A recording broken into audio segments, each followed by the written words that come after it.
Okay, we are on.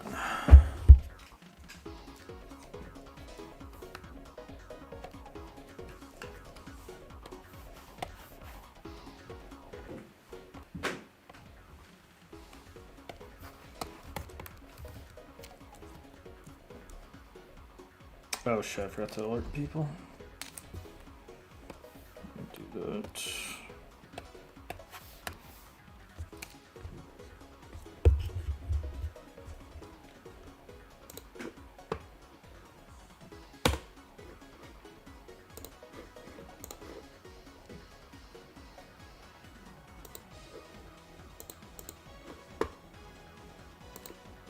Okay, alright, let's go. Alright, let's try this.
It's crazy to see hacks actually dead like that.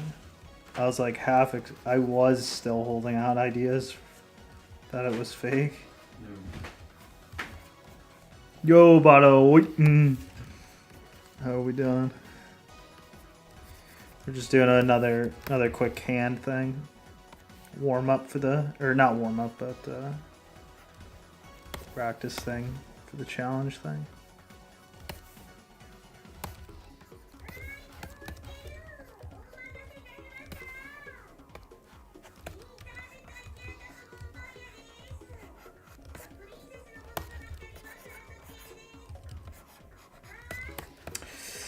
Stuff like that. This area doesn't look great, but I guess that's fine.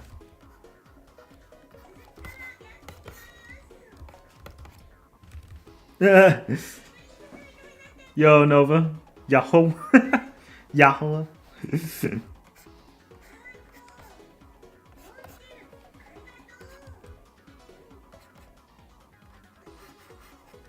Yeah, this is just a stupid meme challenge, but what I do need an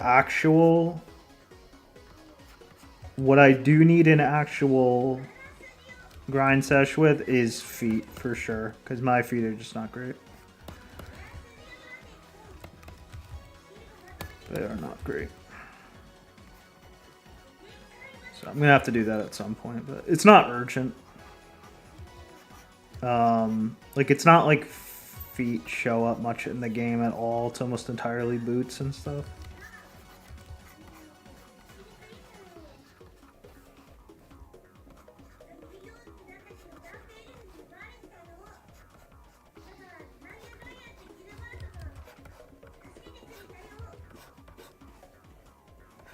Yeah, I'm starting to learn where to just ignore the reference altogether.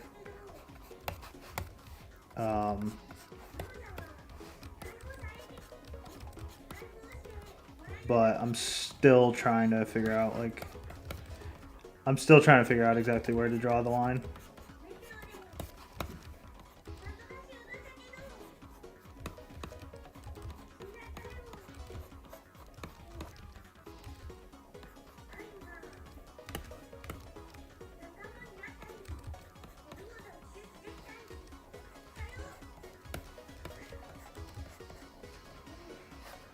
Oh, go back.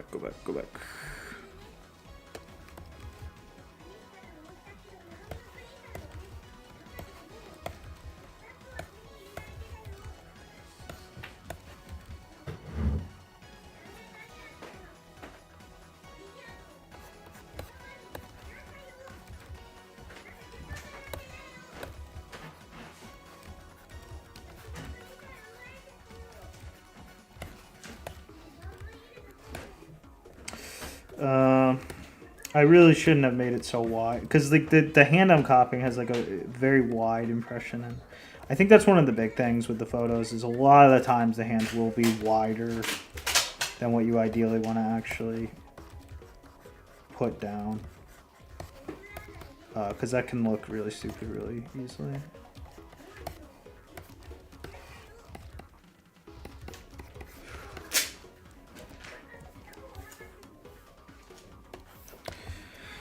It's like Miyamoto drawing hair, so he just gave Mario. Yeah, exactly. Yo, Will, Elna, Fuzzy. Yeah, Fuzzy, I hear. We all have days like that. It's terrible. Draw another hour, then space some repetition. Trying to. Yeah, that sounds good, man.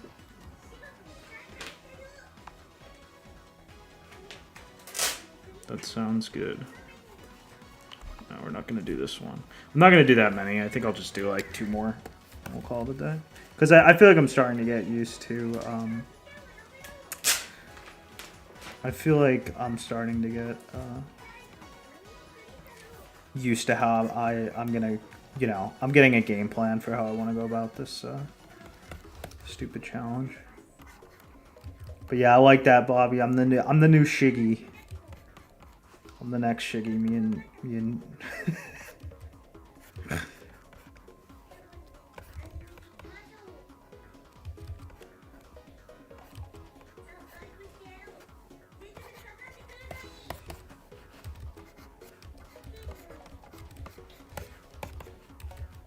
One day they'll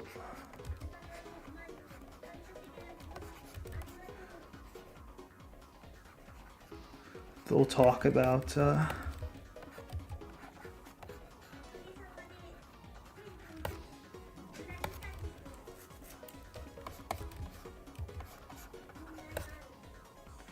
fuck. Yeah, no, this is another case where it's too wide. It just doesn't look good when it gets that wide. I really gotta watch out for those.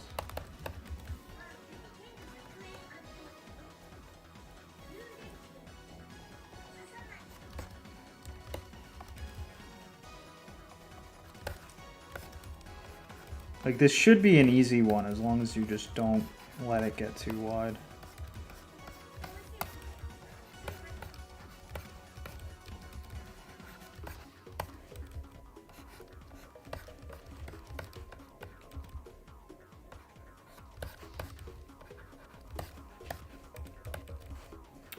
The question is too, like, how many sort of like palm wrinkles to add as well in general. But yeah, I guess that's fine. This one is a double one holding cards. Let's I'm just gonna try this one as an experiment and see what we end up with. Because I know this one has a lot of aspects to it that like I probably would want to skip this one in the actual challenge. But let's just see what we get. Because it, like I said, like anyone that just gets too organic or, you know, isn't inherently conducive to a good design you tend to want to watch out for those ones.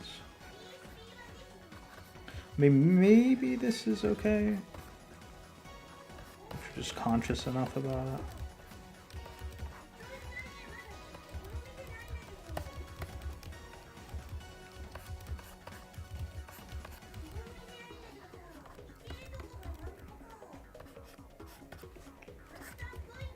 I mean, yeah, this is given a pretty good response.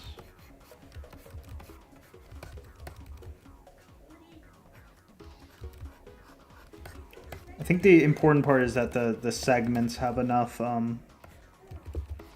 distinction to make themselves clear.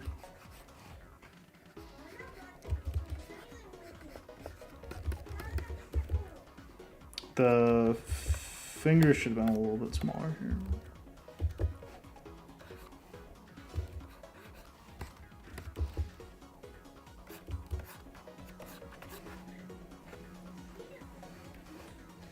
I guess This one is kind of, this one is two hands, but they're not, it's actually not really that important how they're interacting. So I could just do like, just this one and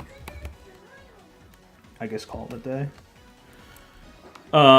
There's a slightly more ambitious doodle I want to do of a harpy. I think I got a good gesture by the picker of a IRL eagle. Oh yeah. I knew a dude who was really into Monster Girls too, and I remember him drawing like harpies. And he was like studying how birds work and stuff. I do know the basics of how birds work, but I don't have a ton of experience actually drawing them.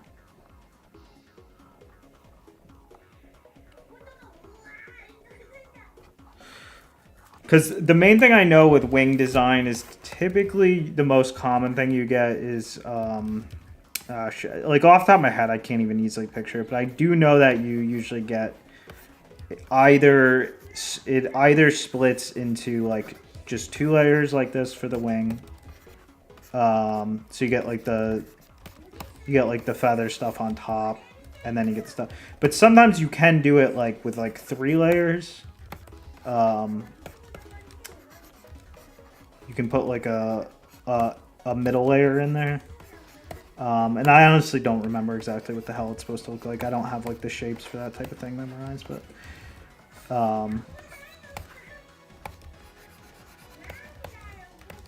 wings are probably the type of thing everyone should have in their vocab to some extent. Yeah, kind of that vibe. I think the most tricky part is just knowing like exactly what, you know, where to attach on the body and stuff too.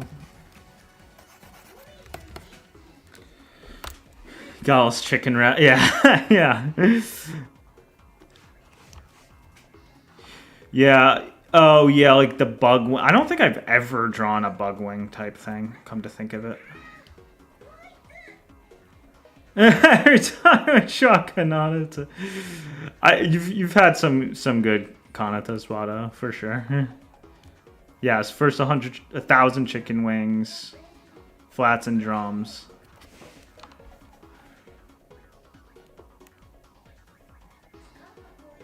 Yes, let's get the Switch 2 port, Bobby. Yes. All right, let's just do one more hand and let's get some actual work done. Not that one. Let's try this one. Let's see if this one looks good. This is one of those ones I feel like might be too simple or kind of inherently awkward because the photo doesn't look great, but maybe I can make this look good.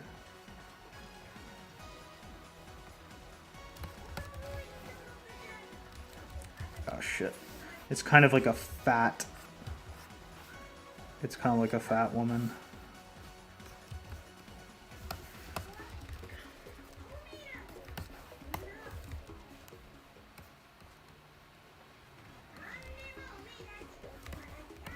See, the problem with the photo is like the thumb is just so long feeling compared to the fingers, and it's just never gonna look that good.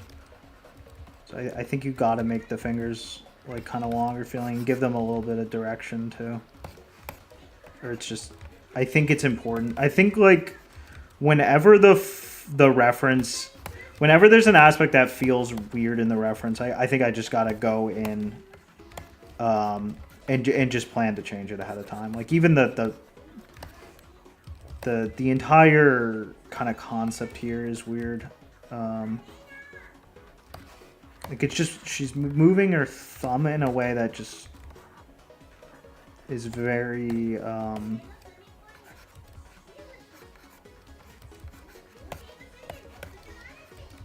mean, first of all, it's just not a pose normally someone would make like this. Maybe if we emphasize the middle finger more, we can give it more of a gesture.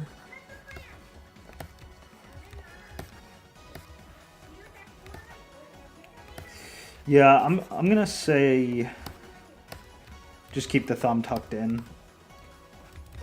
If it's too weird of a gesture, just change the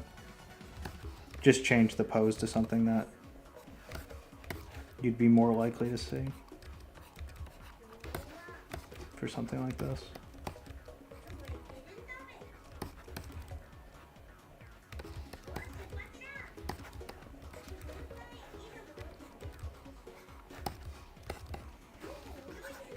So I think I'll make that like my next kind of rule. If the pose is just too weird, just change one of the digits. Let's do one last one. Let's see what we get. Because like ones like this should be really easy, where it's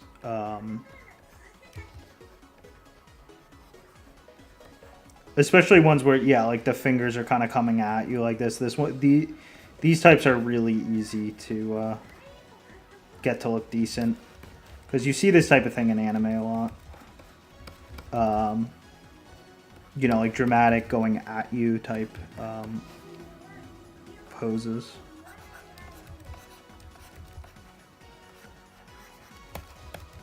Because there's a lot of like inherent overlap, basically.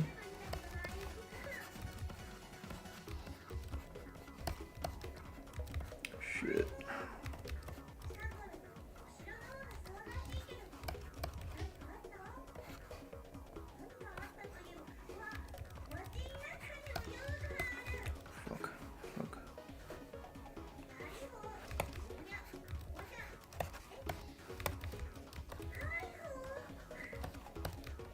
I think the tricky question is just what to do with the joints and knuckles exactly, in terms of details. Because if it's not detailed, if there's a mismatch of where the detail is going, it can look a little weird. But I guess something like that is fine.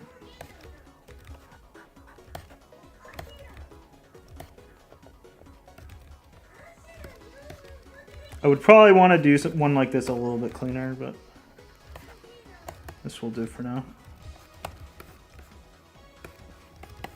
All right, how many was that? 1, 2, 3, 4, 5, 6. It's not bad. I think, how long did that take? 15 minutes. Yeah, I mean,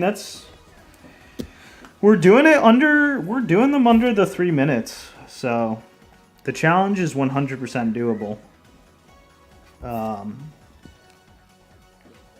Within the 15-hour time limit I would want to give it. So whenever it's time, we'll do it. We'll do the frickin' challenge. I'll have to make sure it's like a good day where I have a lot of energy and shit, and I get up and just turn the stream on immediately. Okay, so handle taxes DSP style. What the hell did he do? Do you have a formal business setup that lets you deduct your... No, we will. We will, though. Will, like, very shortly. Like, within weeks from now. I will do that. Hello, Sarda. Bado draws Cam's Oshi really well.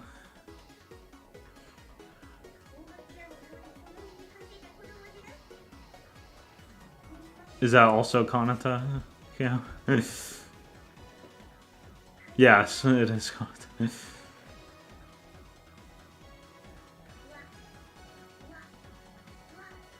Don't pay the taxes and then fire. Do you have any advice for drawing in one go without any underlay? I personally struggle with...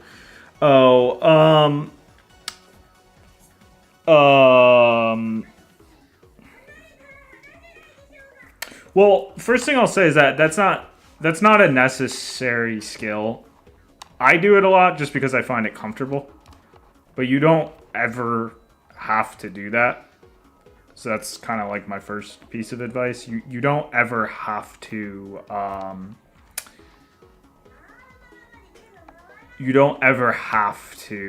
do that. But as far as doing it, getting better and faster at doing it, just do a lot of copies of, not illustration, but like anime. Just do a lot of copies of where you just go straight to the lines of like actual anime. Especially like if you can find like high quality cuts in a show. and you copy those, especially if you actually copy the animation itself, that will train that quite a bit. That will train that like general space. Also, composition studies in general. Composition studies are the single best way to train your sense of space, because composition studies make you think about space very, very tangibly. Like they make you not put anything down that you're not thinking about the relationship with the actual borders of the canvas. Do I watch VTubers? Yeah, I do, but like I don't have like an Oshi. I just watch like whoever. I'm like I think they have a term for that. It's like Dari Demo Ski or whatever. No, I'm not like that. That's when you pretend. That's like when you pretend everyone is your Oshi. Like you just jump around and you have no loyalties. I'm not like that. I just watch whatever I feel like. DSP declares the money he spends on his WWE mobile game as a business.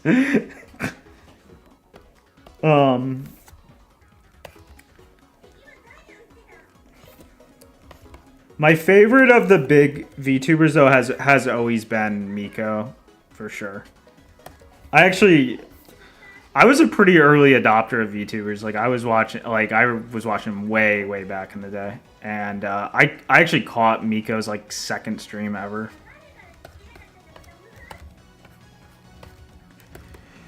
All right, so we want to make particles, and we want them to. I kind of have a vision for it, but I don't have a super clear vision. Okay, so this is me improving the background particles. I didn't actually implement them quite in yet. And what they're going to do is they're going to glow. They're going to emit like little like glows like this here and there. So it'll be like, what you'll get is they'll still like move on kind of like a timer, or they'll still like sort of drag across the screen very slowly. But they'll have these like, yeah, they'll have these little like glows like this where it's like, so like they'll kind of go in and out of yeah, like that. Like they'll go like in and out of like emitting a little bit of glow, you know, like a sort of glow effect like that. So it'll give the impression that they're just like different ones are just kind of like subtly sparkling on and off on a timer. But it'll be like very, you know, the whole point is to keep it subtle, because this is how it looked before. It looked terrible before. This is how it was before. Well, this is how it currently is in the program. They look like this, and it's not good. There's no preservation of value going on. So this is gonna look a hell of a lot better, especially when I do the actual stuff I want to do to it. But then from there, we need to work on when the screen actually swipes, because that doesn't look good right now. And so what I'm thinking is, basically what I'm thinking is, a sort of sparkly particle goes across the screen, kind of similar to like what you see in Kira Knight DX. And then what I'm thinking is to give it, I think if the particle has a bit of like a spin kind of motion to it, that'll look really good. And then I think maybe when you go back to the player side, it might play a mirror of the animation. That's what I'm currently trying. But the problem is I don't have an exact vision for it yet, so I need to try some things out. So I think what we're gonna do first is just try like a kind of directional mock-up type thing. So what I'm thinking is we'll start with like, I guess we'll start with something simple, like just like kind of symbolic. We'll start with like a star type thing.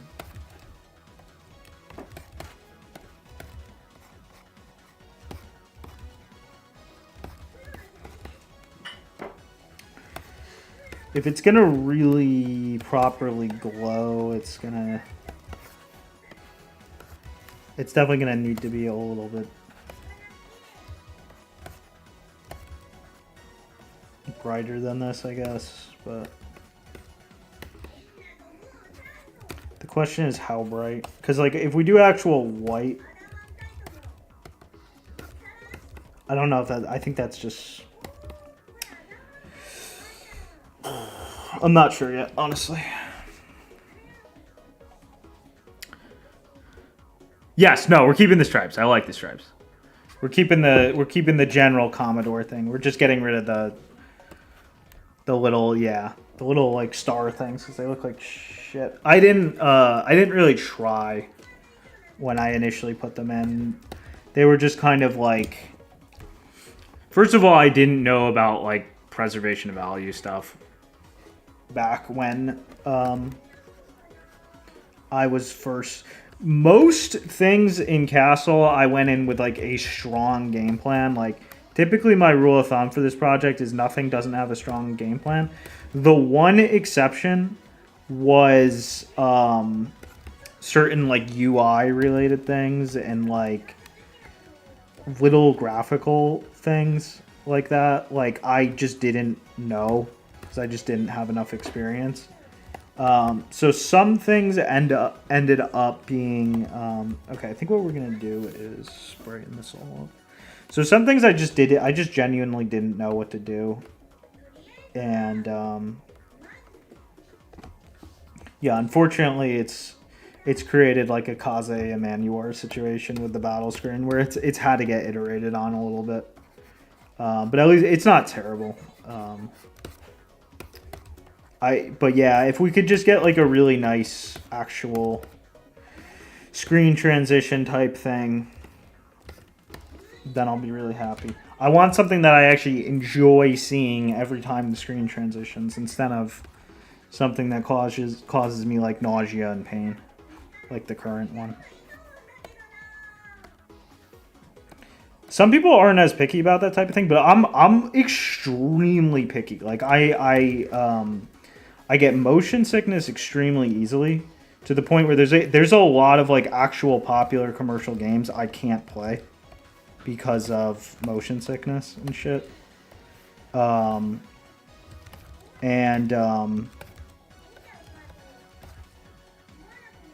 Stuff like that.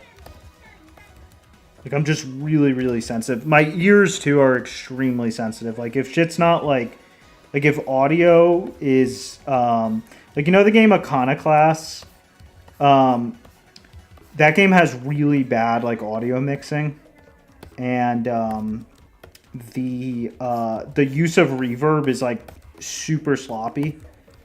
So there's all this like noise pollution in every track. When I hear that soundtrack, it actually makes my head feel like it's being like someone's putting it in a vice, like in the movie like Scanners, when the dude's fucking head explodes. That's how I feel having to hear that dude's soundtrack. It's actually unlistenable to me, which is why I wish I was better at music, but it's whatever. Alright, so we're just gonna do something super sloppy for now. But yeah, so anyway, a lot of things like that. Just like I'm super prone to like nausea and shit. Yeah, I would probably die from VR. I would probably die. Scanners, yeah, there should be a manga version of Scanners. Scanners reminds me of the original Resident Evil. I feel like it was a big inspiration on the original Resident Evil. Have I tried VR? No, yeah, I've never actually tried it, yeah. But I imagine it would be a nightmare for me. My in-depth thoughts on the Sonic 1 analysis. I really like the notion of like chaos and freedom and stuff because like obviously, yeah, that's like very obviously that's like Sonic core stuff. But like I genuinely haven't thought about the 2D games in that way, so it was cool. It was cool to read your thoughts in that context. But like seeing an actual like long like video type explanation thing of the content would be pretty hype, especially if you could maybe talk about like 3 as well. I would really like to see the same ideas applied to 3. You know, 3 and Knuckles.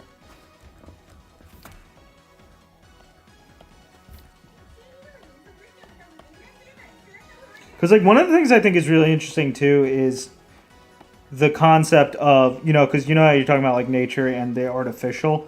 One of the things I always loved about Sonic was the motif of like ancient shit, like ancient. Because you have like Eggman's modern built up shit, but then you also, there's always a representation of ancient stuff as well. Which is interesting because it's almost like half artificial, half natural, because like ancient stuff kind of has properties of both in a way if you think about it.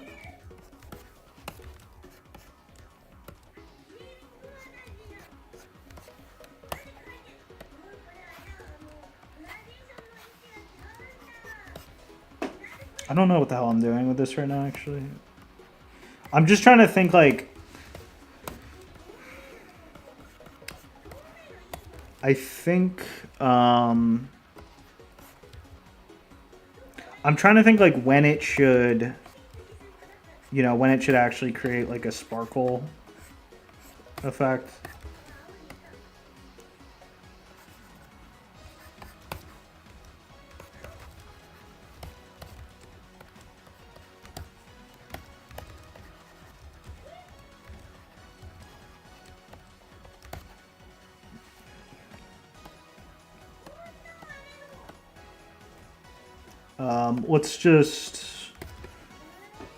Let's just kind of like rotate this and just see what happens. Oh shit, don't do that. Don't do that.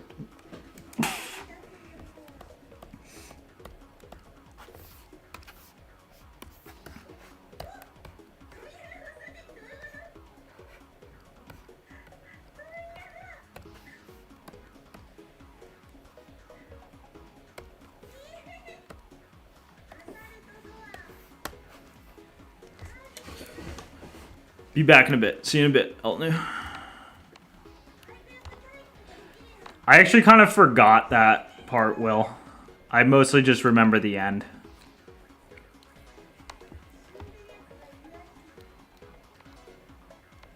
Yeah, Sonic CD. Talk about Sonic CD. That would be very cool. Yeah, exactly. Exactly, Fuzzy, yeah. Yeah, exactly, Nova. Yeah, CD is always so interesting for that.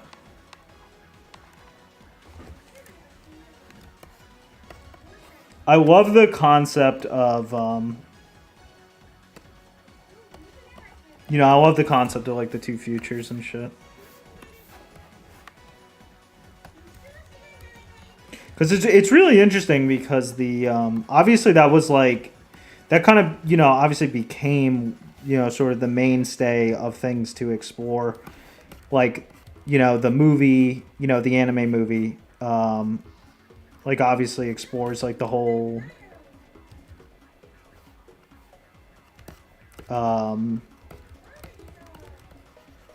you know, alternate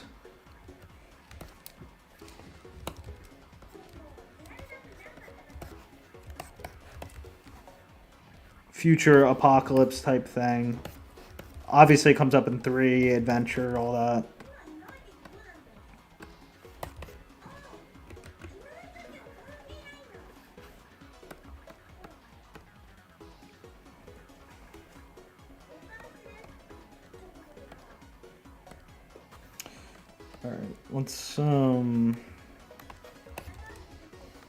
Let's just make it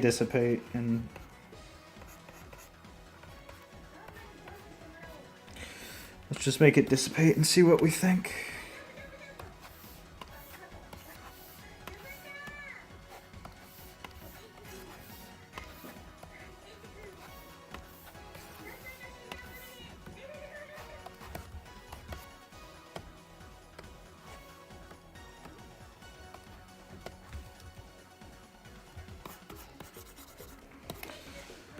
Okay, all right.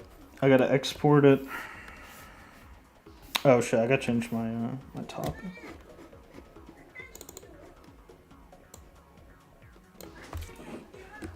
Reworking particles.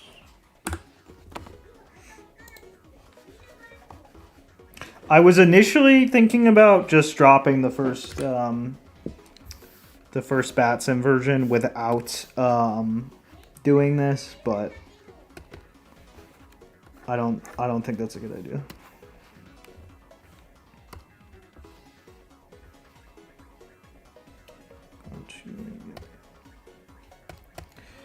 All right, let's take a look. Oh, I can also show you how the I can show you how the shield came out also.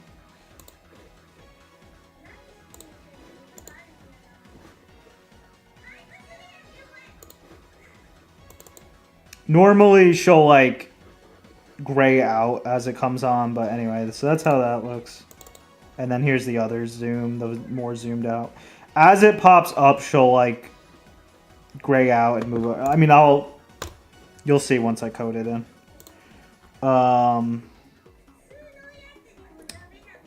Where are we?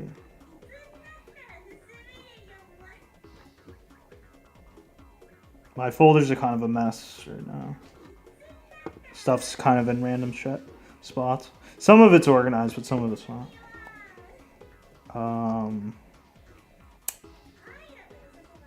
Where the frick did I...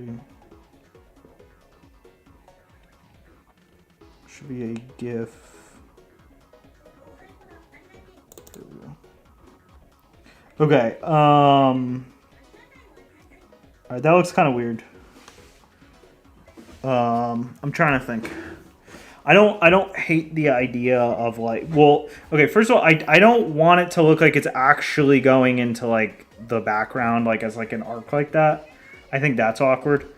But I do like the idea of it like spinning. So I don't want it to actually... I don't want it to actually, you know... I don't want it to actually have an arc, but I do want it to definitely... I'm trying to think. Well, first of all... I think it should be rotating the other way, for one.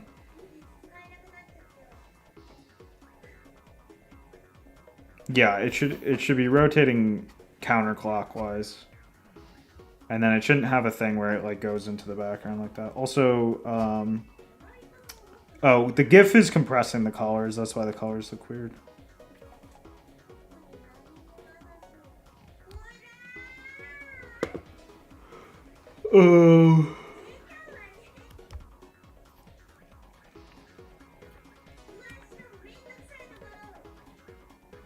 But the question is, okay, I don't want to do this like 4 directions type thing. It needs to be more of like a circular sparkle type effect.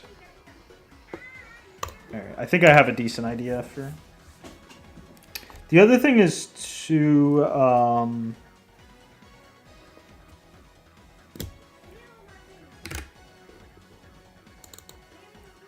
I think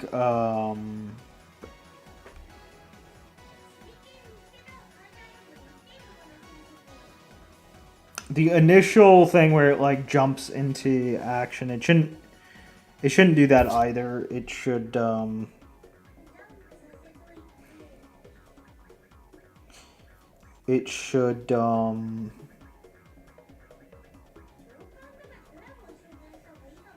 trying to think. This is why visualization is so important. Like I didn't realize, but like when you're making a game, like just the ability to see mind movies is probably like one of the single most important things. Okay, no, I got it.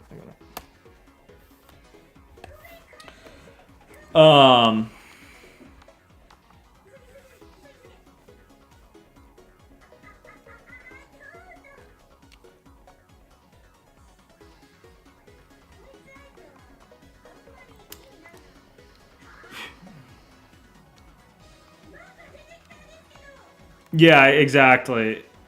Exactly, Fuzzy. Yeah, it's really interesting stuff.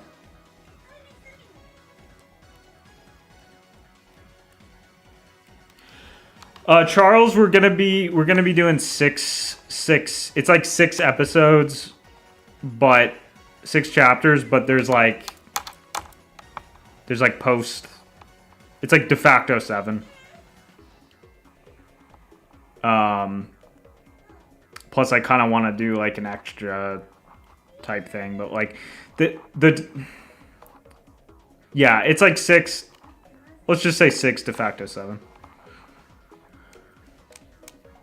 The nice thing is, I've said this 100 times, but after the first one comes out, the subsequent ones are not nearly a fraction of the work as the first one.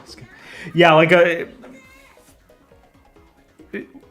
fan disc type thing for sure. Yeah, but use WebP instead of GIF. Okay, gotcha. Will. You've talked about how things line up in drawings, but how is that supposed to be applied to originals? The short answer, Will, is like line things up on gestural lines. So if you have a composition where like the main gestural lines are like that or whatever, and then like you have like 2 characters facing each other, you know, you'd probably want it so that their heads, for like their eyes, for example, are the mirror of this line. So you'd like do the mirror, you know, and you'd like line them up like that, you know what I mean? And then like the gesture, for example, like this character's gesture might be the mirror of this line. So you'd go like, you know, and then let's say they're grappling like this or something. You know, you'd probably have the arm travel along this line.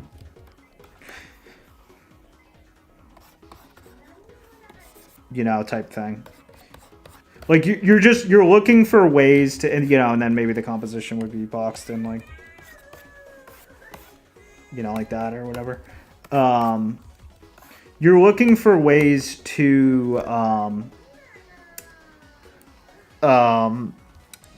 organize directions, basically, to create like a nice, you know, because if you just take like, just look at crystals in nature, like why do crystals in nature look nice? You know, they look nice because they, you know, they repeat angles and stuff in an attractive way. To put it simply, this looks kind of dumb, but you know, you get the picture. I'll talk more about it. If you have more specific questions, I can make a whole clinic on it. Okay, so let's I'm not going to worry about the starting spot for this so much. We'll just let it be this dumb looking star thing for now.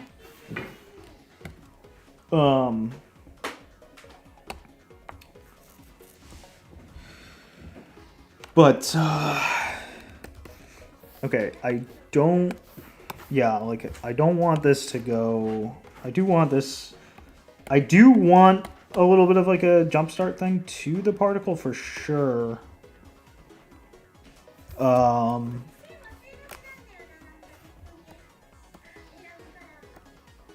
But I think I want to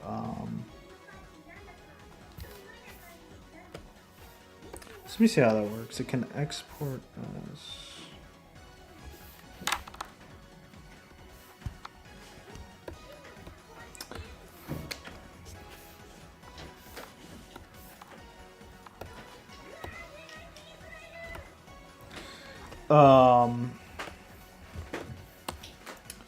but yeah, it can. Okay. All right. So what we want to do is, I was saying today how I'm excited to see. I'm very excited to see what Toby does with to see exactly how interesting Deltarune 3 and 4 are, because one of my goals with the game is to make sure that each I don't want to do any like, oh shit, like 90% of what you cared about in this chapter was like hints and speculation as to, you know, what I'm cooking up to. Like, I want to make sure that each chapter has enough of just like, you know, immediate narrative payoff, both in like the literary substance sense and in the like raw, you know, the raw excitement factor. That each one is, you know, like a memorable, exciting thing. Because I remember when Delta in Chapter 2 came out, a lot of us had this kind of like, well, that's it. And like so much of it was just felt like it was there to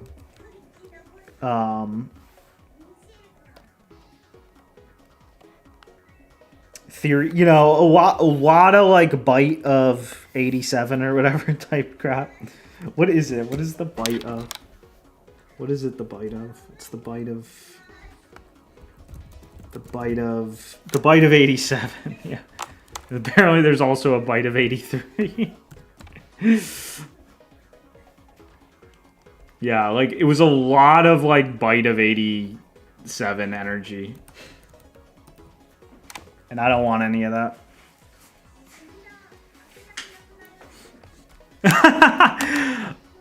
Class of 09.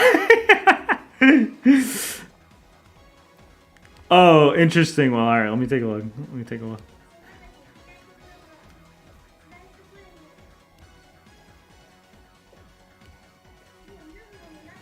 Oh, base fuzzy. It's very flattering when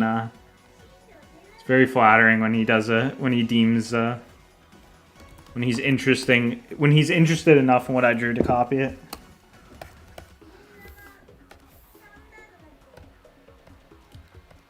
Fuck.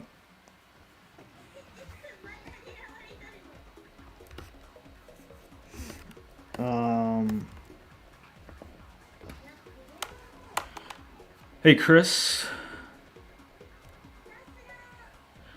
Yeah, that's not a bad idea, Chris. Like, that's probably a good idea. I should probably do that. Oh, Sarda. Yeah, it's unfortunate that Nico culture is, like, not really much of a thing anymore, because when I started using it, like, everything was just, like, Nico Doga for me. Nowadays, it's going to be more just, like, Twitter and YouTube. I would recommend just starting by just, like, start by just following YouTube channels and stuff. And streamers and stuff. And I guess like on Twitter it's mostly artists and stuff for me, and then people of like there's a whole kind of like eroge Twitter thing in Japanese for like people who play VNs and stuff. I end up getting a decent bit of exposure to that.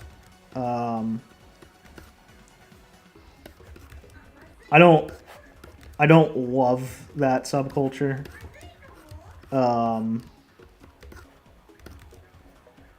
But yeah, it is a thing. And big thing is just find like comfy streams and stuff.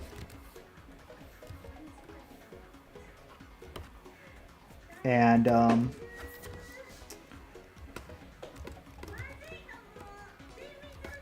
I guess start with like art and like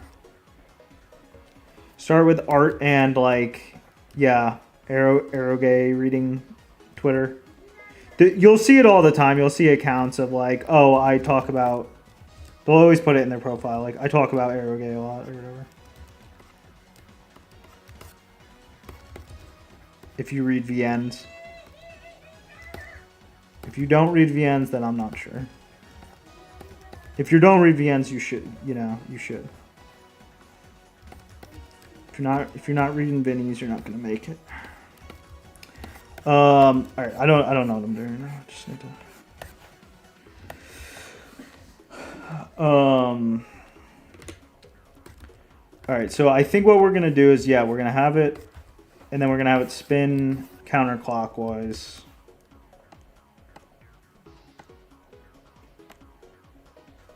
Not like that. Let's. What? The onion thing is not friggin' working. Oh, did I? No, it's fine. I don't understand why the onion thing is not working. It's not showing the previous. Whatever, doesn't matter.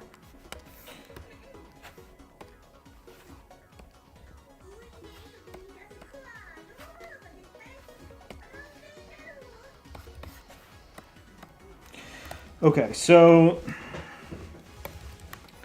yeah, it comes over and then it's got to flip around. It's got to flip around counterclockwise.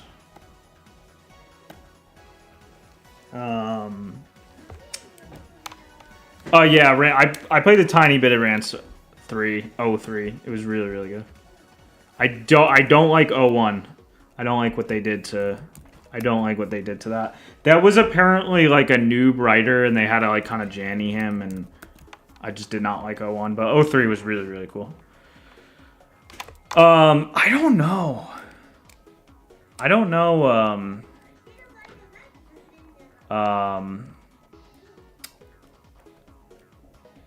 know what Nico's been like these days, Chris. I only go on when there's content that like I can only get there.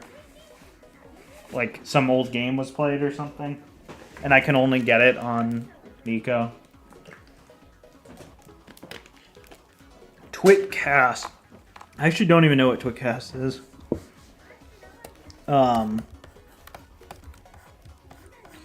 As far channel recommendations. Channel recommendations. I'm not sure. Well, I was just saying that. Shit, I honestly don't know.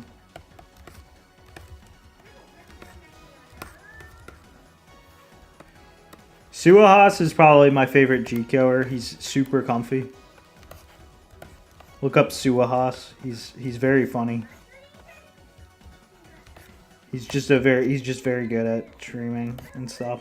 Oh, Batara. Batara's the speedrunner. Batara. He's epic.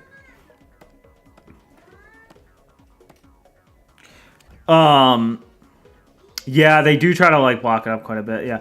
Okay, so what I don't like about 01 compared to the original was that first of all, they didn't rework the plot at all, which is really awkward because the original, as you could tell, it barely kind of has a plot, which is just, so it's like, it's kind of awkward to just take the same, like, barely a plot thing that was just dudes coming up with something whimsical in, like, 1989. Bited 1989. And just, like, give it suddenly a lot more detail. Like, it is just weird feeling. And then, like, it really should have been completely reworked. And then the other weird thing is they really killed off this. Like, the original game has a really intense sense of space that I really, really like. In fact, I'm going to be thinking about it a lot when I'm, making my own dungeons and stuff. I really like this sense of, the real sense of physical space you can feel in the original Rance game. And they totally got rid of that. Like, it's completely gone. It's just, everything is like a broad stroke and abstract. And the card dungeons are terrible. And yeah, so that's what I don't like about it. And yeah, they gave it to a guy who was obviously just not equipped for the job. Clearly just not fit for the job. But yeah, what I played at 3 was super cool. I'm excited to get to I'm excited to get to the rest of the series at some point. It's not like a high priority, but I really love that original. I genuinely love the original Rants game, even though it's kind of considered like Kusoge. But I absolutely love that game. I even went through Little Princess. I never went through Little Vampire yet, which is basically just a remake of it. Little Princess is kind of retarded, but it's like soulful. It's like soulful retarded. Oh shit! Don't do that. I think okay. I'm trying to see what we need here.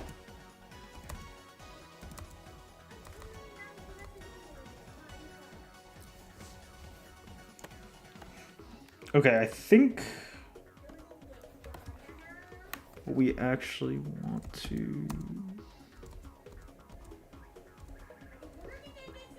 Oh, I see. I see. Okay. Okay. So we're actually gonna sort of like fatten it. It's gonna like fatten and then pop.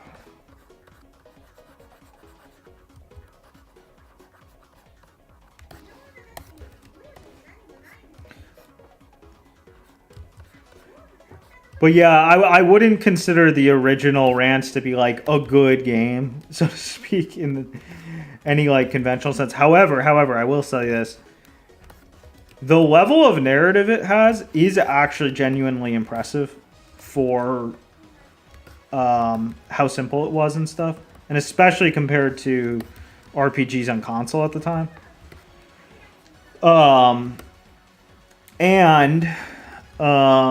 And it's yeah, it genuinely has a great sense of like space to it. And the gameplay is kind of retarded, but it can actually get genuinely a little bit tense, like especially the haunted house segment. Actually genuinely got kind of tense. It's not a hell of a lot to it, but I like it a lot. Like I said, like I kind of like Kusoge in a sense. Like if I was to make any game any way I want to make it, I would probably do really weird shit that no one would enjoy, but I have self-awareness about it. Yeah, exactly. Yeah, the dungeon crawling is terrible. Yeah, but yeah, no, I mean it's a good game. I mean, like the remake is not a bad game at all. It's absolutely like the main reason I didn't like it was just because I love the original so much, which I'm sure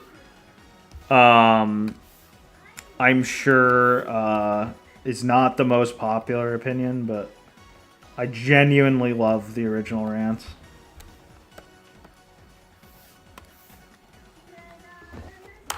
Syl gang. Yeah, Syl is epic. I mean, her redesign in especially in the remakes are so good. Like, you know, the by what's his name? Yokai. Things only you enjoy underwater. Yes, underwater levels. I do kind of hate underwater levels, not gonna lie. Drew 30 feet in 4 hours. Well, I guess it depends how...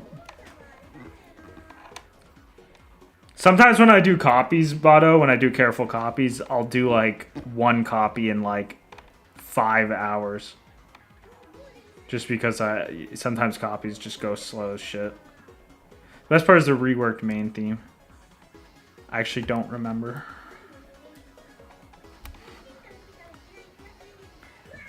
I do like underwater levels. Sometimes. It depends. I'm trying to think. I guess it just depends on the game.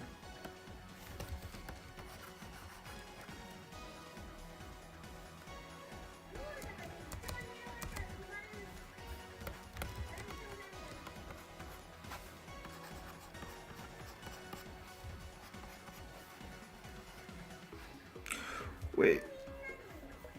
I think, yeah, what we need is to convey that it's like fattening to the point of... It's fattening to the point of bursting. Sadly, because I don't have like a perfect game plan yet, there might be some work that goes to waste. Hopefully we can avoid any work going to waste.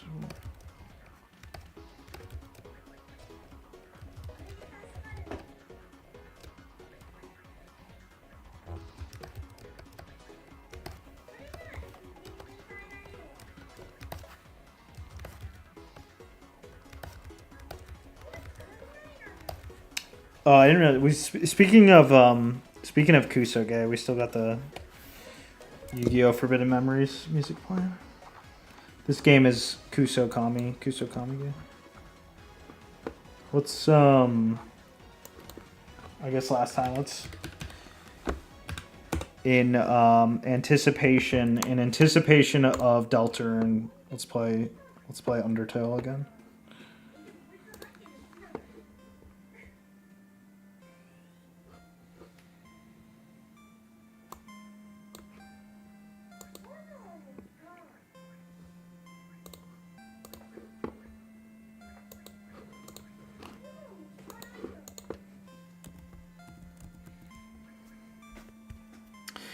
The main Alisoft artist, they have like a couple, like there was some guys that were with them through the 90s. I think the guy who was with them from the 90s went by Orion was one of them, and then another one was like Min something, I can't remember. Then the guy they got a lot later he goes by Gyokai. Like with the fish kanji or something. I can't remember.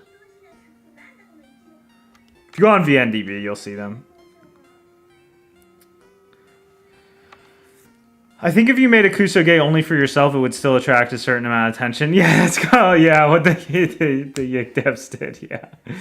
One day, I might do that, Chris. I might actually do that. Well, you know what I was thinking was I still really want to do? At some point, this would be something that would probably sell like cancer, but like, at some point, I would like to make a game for console, like actually for console. And maybe that I would probably just make for myself, like. Speaking of, we were talking about Dan Salvato. He's doing that. He's making some like stupid for a Commodore of all things. Like no one, or I think it was the Atari. Not even Commodore. It's for the Atari something. No, not the Atari. Fuck, I can't remember. It's some PC that like no one has nostalgia for except him.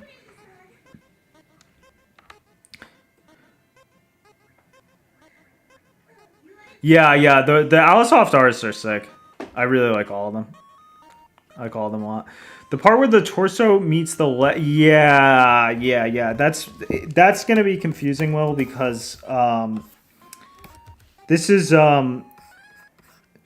actually a spot where knowing the skeleton is in concept is actually pretty helpful, because it's like basically you have a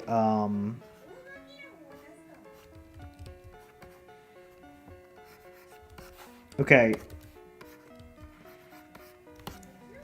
You have like a whatever they call it type thing. Whatever this thing is called. The pelvis. And basically legs stick into like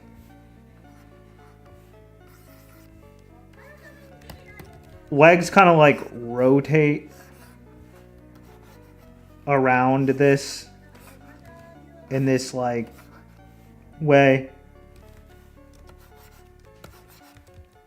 and then a bunch of shit wraps over it, but this part tends to stick through the skin, like the actual apexes. You tend to see that as an actual contour a lot, you know, so you end up with this type of thing.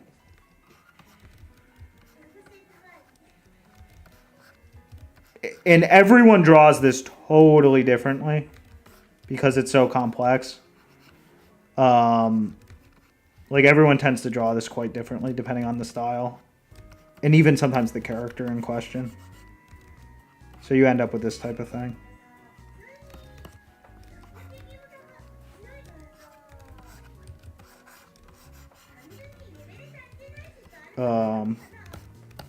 You know, but yeah, it's just like one of those weird things you have to get used to.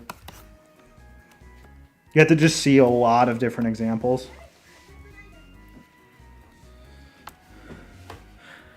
I don't know. I've heard some people say Eventicle is not good. I've seen some people say it's good. I don't know. I played a tiny bit. I really like the music and art and stuff, and the writing seemed like, I guess, fine. I don't know. It didn't like make me super want to play more, but oh, yeah, that I'm trying to think if there's any. I can't give any super specific tips for that without seeing the actual drawing in question. yeah, no. I will, I'll play all the Alice stuff at some point, but like, I'm not rushing to play any of the Alice off stuff because, just because it does focus so much on like gameplay and stuff, that's not like if I really want to, play something with gameplay, there's other stuff I'm probably gonna reach for first. And at the same time, you know, if I'm gonna want to play Aerogay, I'm probably gonna wanna, you know, play a conventional DN. It will definitely be some time before I get through all the rances and stuff, but it will happen for sure. I'm definitely excited to get through all of them and stuff, but it's just not like super high priority. I've seen people play through them and stuff a lot. Like, I've seen a lot of people play through them, and like, I kind of confirmed as I was seeing people post screenshots and stuff, I kind of confirmed that they're like, it's not the type of thing that I want to, that I'm like rushing to want to immediate play, but it's definitely something I will want to eventually. It's just not super, it's not super high priority. The ones that I currently, I'll definitely play them all at some point, but the ones that I currently have going were Kichiku O, which was really cool. That's like a really impressive, cool game, especially for the time. I think it inspired, you can tell like it inspired a lot of stuff too, which is really cool.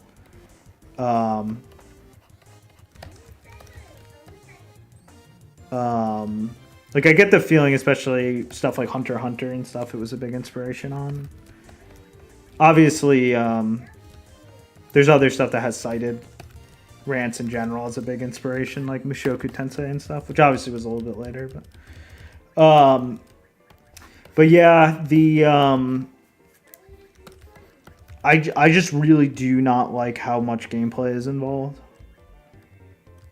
which might sound hypocritical, but like, the thing is like, there's a lot of, it's not like I'm against playing gameplay, but there's a lot of gameplay games with story that I haven't played yet that I would rather play first. Like, even stuff like a game like Crystar, which Hisaya wrote. Hisaya, if you're not aware, is he was the main writer. He was the main writer on Canon, you know, Key's Canon. And he was Jun Maida's assistant until Air happened. He left once Air was a thing. But yeah, he made the games Crystar recently. Like, I'd rather play those. I have to catch up with Headbon. Stuff like that. Like, there's like Neptunes I haven't played yet. There's a lot of stuff I'd rather play with gameplay than Alicesoft games. as far as high priority goes, but I will definitely try to hit them.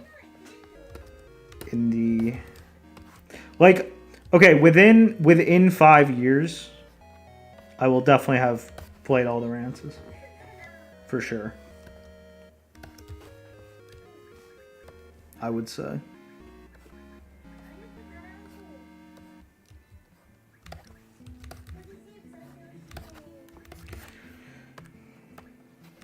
Okay, this needs to be thinner. Because it needs to give a feeling like it popped.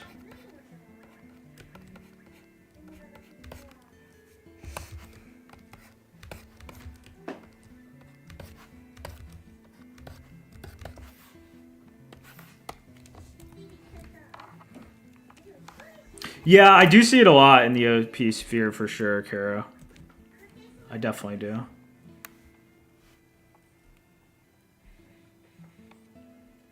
Yeah, the art is fire for sure. The art is super fire. Alisoft keeps a really high art standard.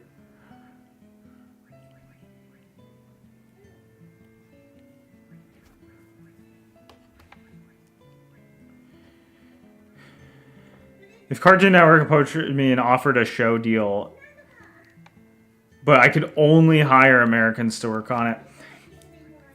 Yes, Will, if I was allowed to make the show like with super limited anime, you know, like you remember Aqua Teen Hunger Force, how it just keeps reusing the same art like over and over and over again. If I could just designate like a few trusted artists, and what we were making was like an Aqua Teen Hunger Force type thing with like basically no budget, and we just keep reusing the same drawings, I would do that. That's the only way I would take the deal. If it had to be like a normal, like, you know, like it looks like SpongeBob or something, no way. Or if it was gonna look like, or even if it like was like an all Korean like pseudo anime deal, like Avatar or something, no, I would not take that at all. I would hard deny the offer. Sengoku, I heard a lot of people like Sengoku a lot, but I'm not into that like map painting thing. Like that's not like it's not a form of autism I ever got into. But I went through a little bit of Sisters versus Sisters. No, I like the writer that they have. I do like the writer that they have doing right now. She's not as good as the writing that was happening, you know, on the classic main lines, but it's definitely a nice pickup from some of the spin-offs, which really were kind of lacking in the writing department. It feels like almost like half like a main line. So I'm excited to actually go through Game Maker and Sisters versus Sisters. I was enjoying what I saw of it quite a bit so far. So, thoughts on that video I showed you? Yeah, well, yeah, Maxim, the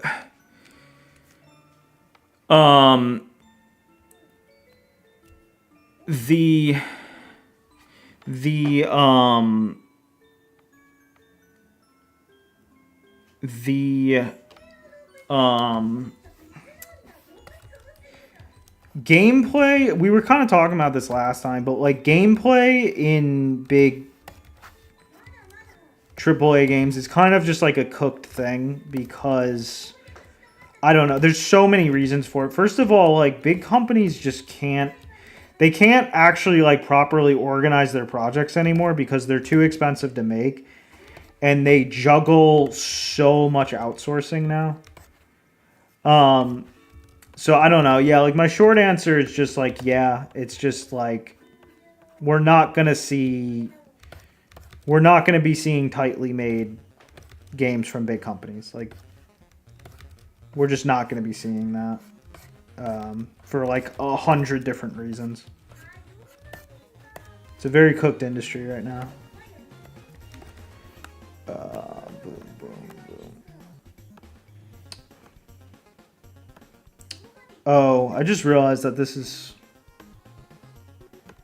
gonna look a little bit weird if it's.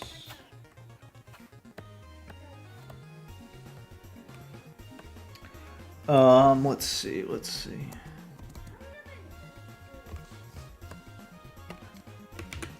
What sucks is that all this work might go to waste because this might not be what we want at all. But we'll just have to see. All right, and so yeah, so it does like a pop, and then it will. And it's supposed to sort of collapse on itself. Right, with these are supposed to kind of shoot out like that.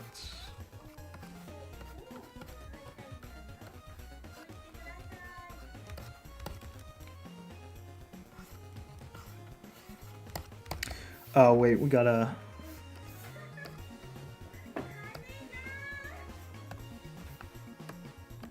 But yeah, I've heard that the way like Kichiku-O and Sengoku like modify their story events based on like what you do in the gameplay. I've heard it's like insanely thorough and impressive. Like I've heard there's like so much variation that can happen in the game, and like that sounds really cool. But it also sounds like a huge investment, like a huge gameplay type investment. I'm not like raring to jump into.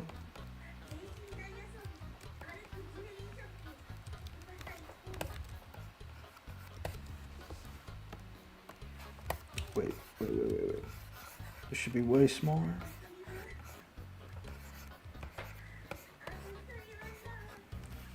Alright, I changed my mind. I don't want to listen to this.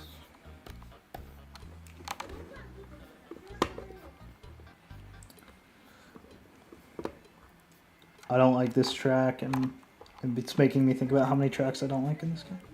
Let's do Bomberman Hero. The soundtrack goes hard.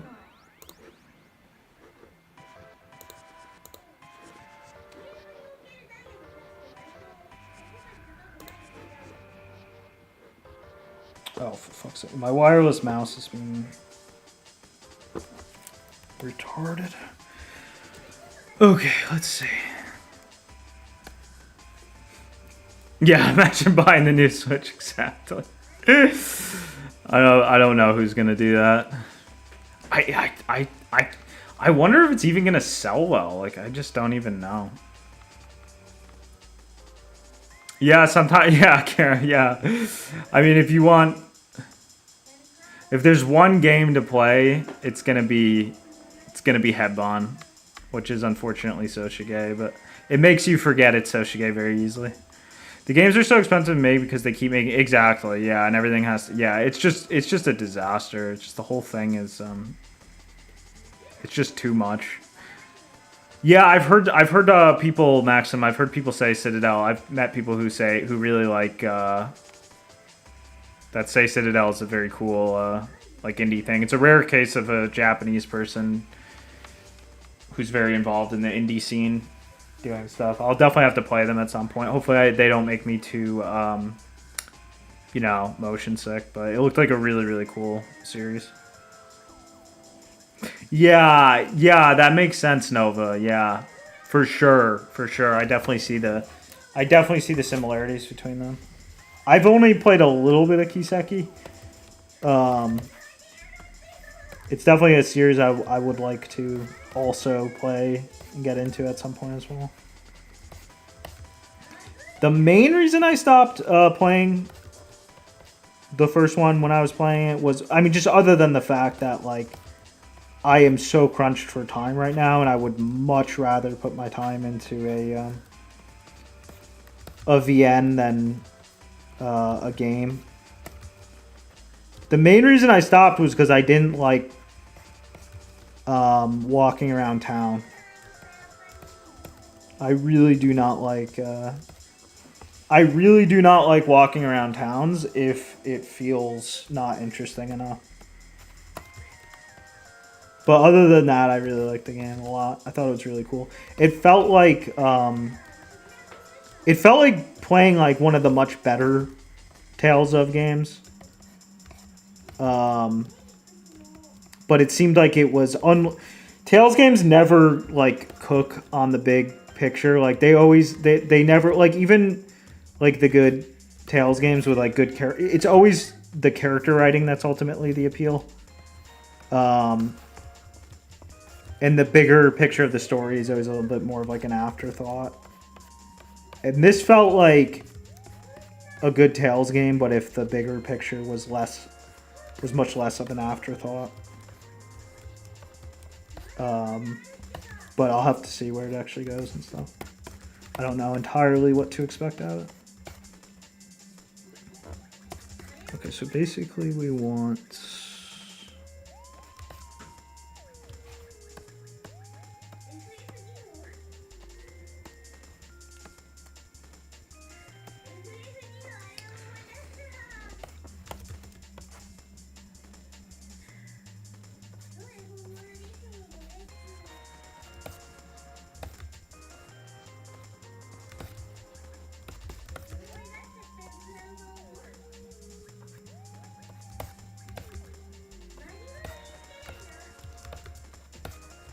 Just let this be a mess for now.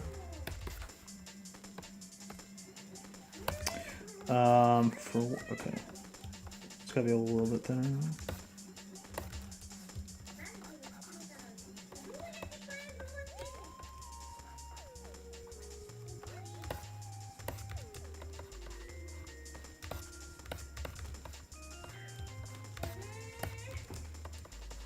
It's funny though, Will, like in general, if I could, I actually really like that Aquatine format a lot anyway. I would probably want to make something like that regardless either way at some point. I think that's such a good format.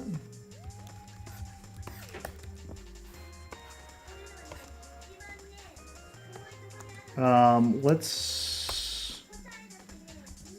Oh, I see.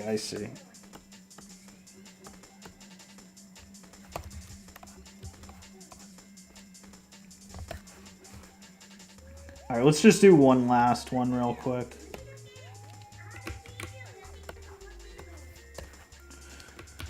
Let's just do one last frame for now, and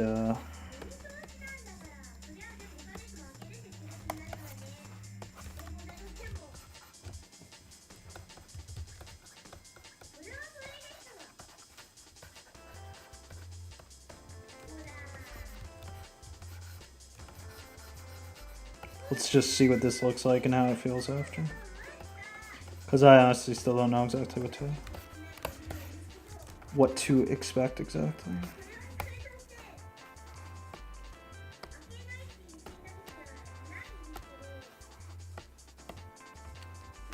All right, let's see what happens. Let's see what we got.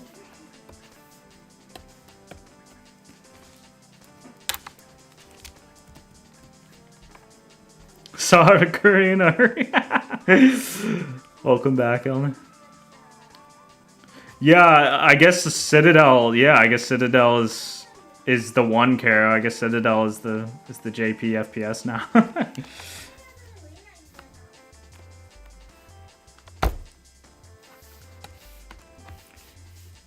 All right. We're gonna try to not export as a GIF. We're gonna export as a movie this time.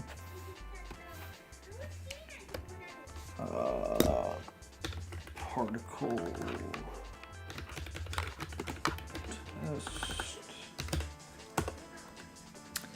Nope. 30.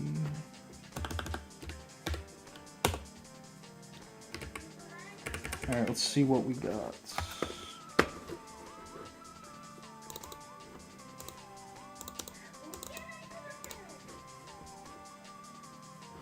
Oh, I think this is actually... I think this is going to work out. I think this is a good...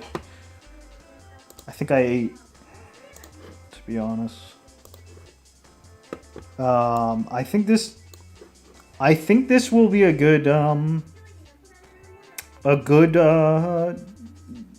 transitional thing.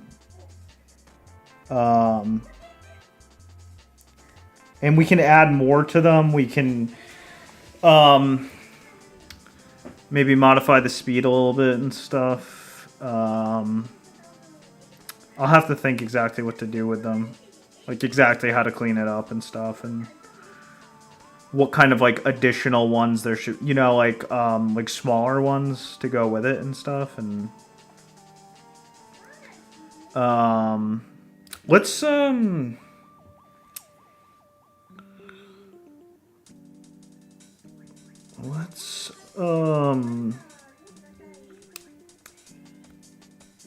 I wish I took a snap. I wish I had a snapshot on hand of the other shit, but let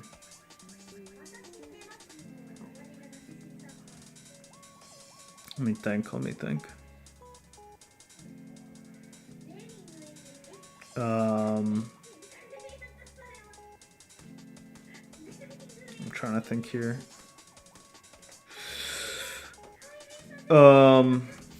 Let's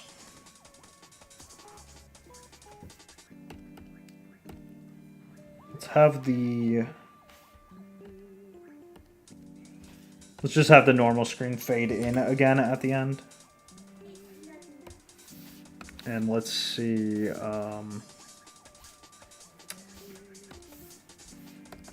let's see what that looks like. Let's see what that feels like.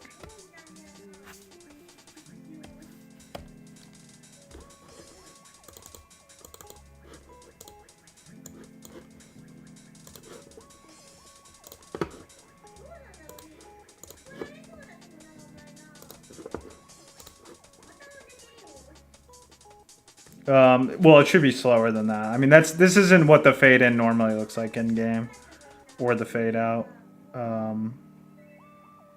Honestly, this isn't a very good visualization for it at all in that regard.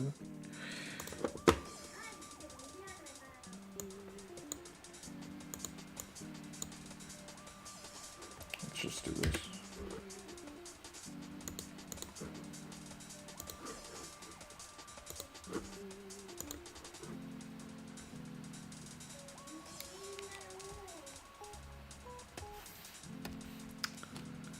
I didn't realize there was a Gundam Overwatch knockoff. I know that there's a lot of like Overwatch likes at this point. Yeah. I played a little bit. I did play a little bit of it. It was actually a lot of fun. Like way back, I remember playing Galgun.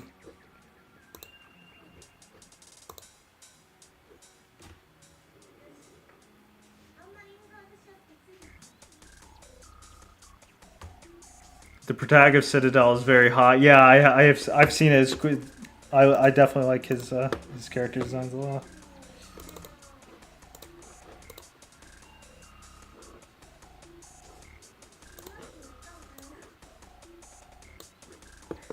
Went to an airsoft cafe in Akihabara. They had a shooting range. Oh no! Yeah, they cope without having. Yeah, exactly. What's funny, like, the one thing that's like funny about them not having guns is it allows them to keep their like fake guns can be really realistic without anyone getting upset.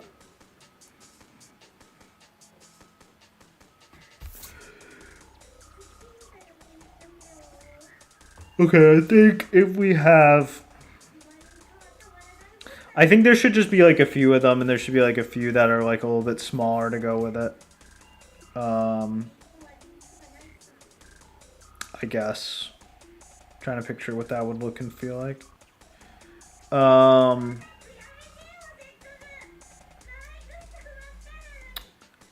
Again, this is not what it actually looks like in game, but this is just a crude visualization.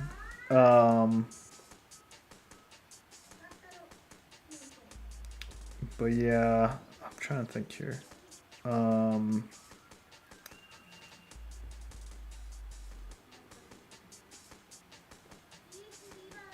Yeah, with enough of these, I think like a few of them should shoot out. If a few of these shoot out, but there's also like a...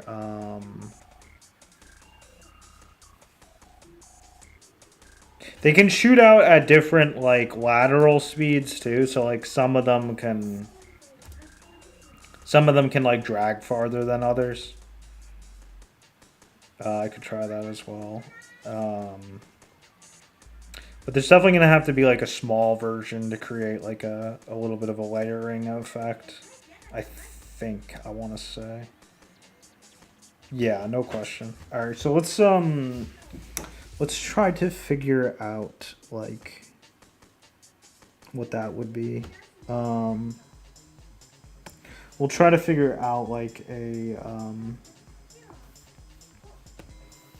yeah, like what the little ones will be like. So what we'll do is I think I'll just copy this whole thing. And what we'll do is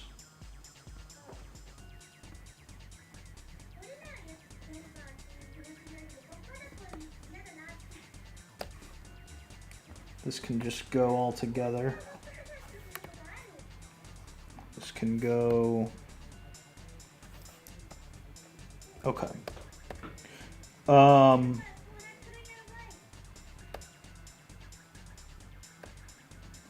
Oh, I see. Because of this. Get rid of that. Okay, so.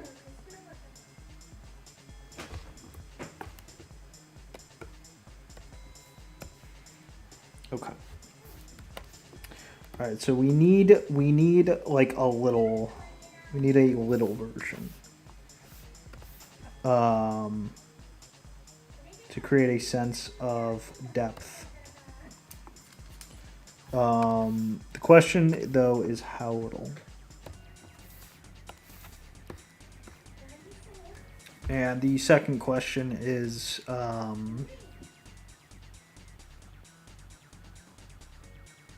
should the design of the motion altogether be a little different? I would say yes, because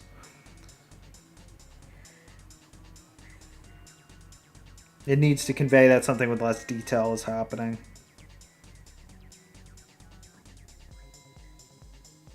I think.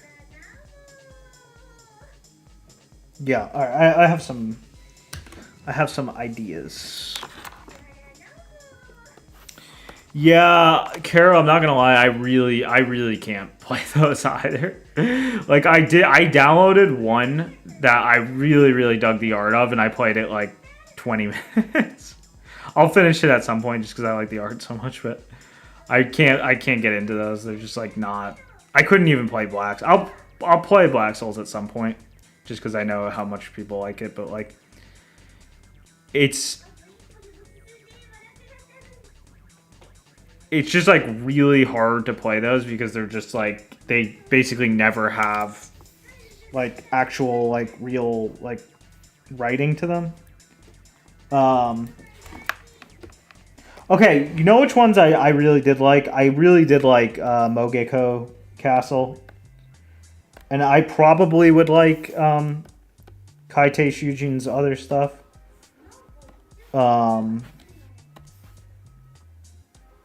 I didn't like love it, but I didn't feel like it was wasting my time, and I did enjoy it enough to finish it and stuff. And her art is insanely good, which helps.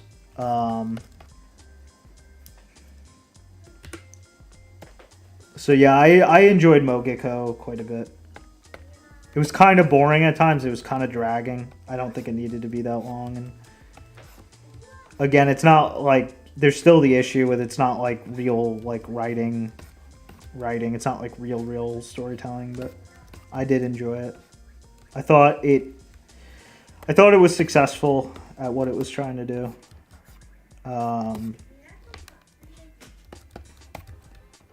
Oh, you know, yeah, like the horror, the non like story ones, like the just like the horror one, like Witch's House was genuinely like scary as fuck and made me jump, and I'm gonna have to finish that at some point.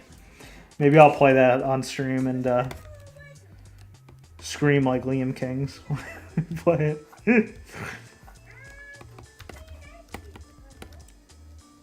That looks like a syringe.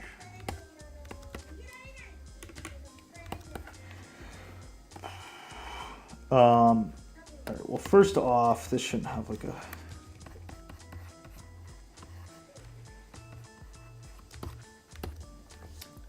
This is literally Doki Doki literature. It's like freaking Doki Doki. The spirit of the red sun lives in the Airsoft world there. Yeah, exactly. Yeah. I know that a lot of the GA Thai guys are... I know a lot of them are like, you know, like mediotas. Which is funny to think about. Isn't the GA Thai like kind of... Aren't they like kind of badass at this point? Like, they're like kind of a force to be reckoned with. I think I remember hearing that. Like, Japan technically doesn't have an army, but the GA Thai is like stronger than a lot of militaries out there. I feel like I remember hearing that. I don't know if that was a meme or not.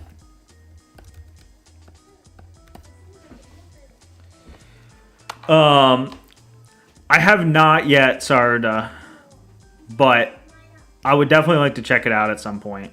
I was hearing about the series in general. It sounds interesting.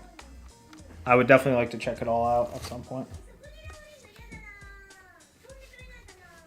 It's like really impressive. I've seen the main thing I've seen from that, from the dude. I was looking at the because Will brought it to my attention, the Monster Girl encyclopedia and stuff. That's like really, really cool. That's a super cool just project in general, and a good reference for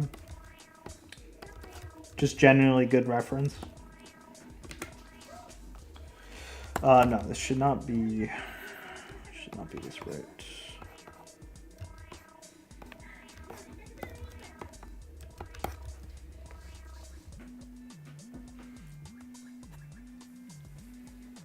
Oh, interesting. Interesting, Nova. That's crazy. Hold on, my mom's calling. I gotta talk to her real quick. Say goodnight.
Okay, we are back. Oh, yeah, that's right. Yeah, because it's technically... You can, yeah, because they're so linked to the U.S. That's crazy. Will, finish a drawing. All right, let's take a look. Let's take a look.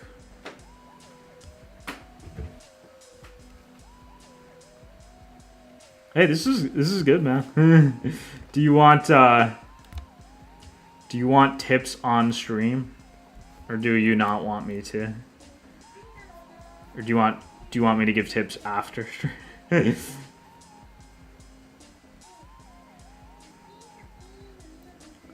I have 2 basic, or I guess like 3 basic tips. All right, I'll do it after stream, just so that there's no pressure.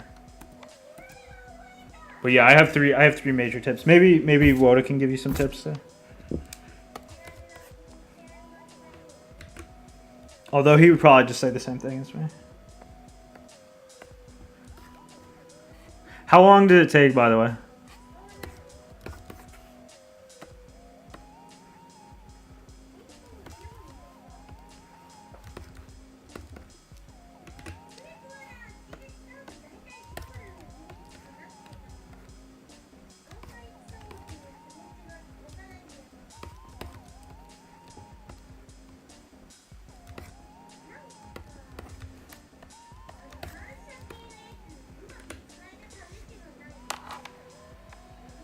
Oh, that's good then.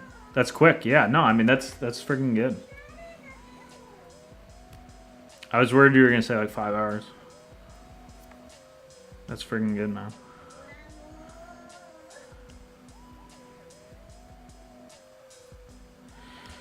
Plus, with all our bases over there, you get stuff like the Okinawa. Was that Beihei? Oh, Shoujo Boko. Yeah, that shit's fucked. Yeah, I heard about that.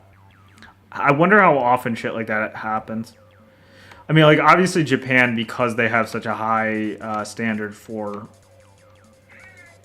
Yeah, we need a Gaijin flush, exactly. Because Japan has such a high standard for...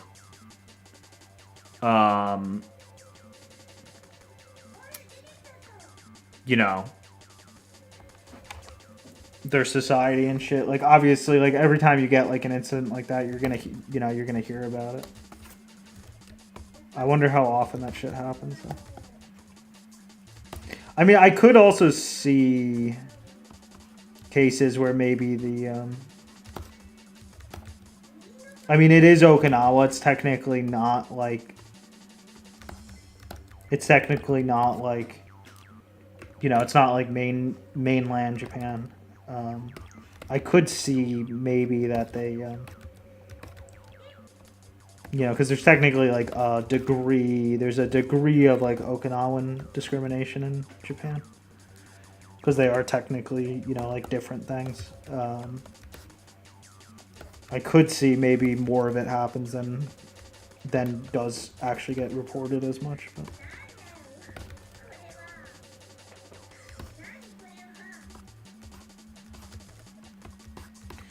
Alright. I don't know why I'm sweating the details. Let's just keep going. Yeah, so I'm thinking is, you'll have the little ones that will feel more like... The little ones will be more like... they'll have more of just like a beam quality to them. They just kind of pop out. They just kind of...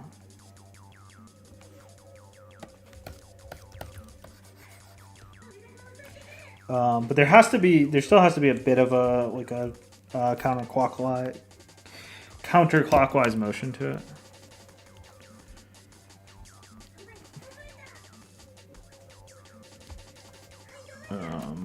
To keep the... I think what we can do is...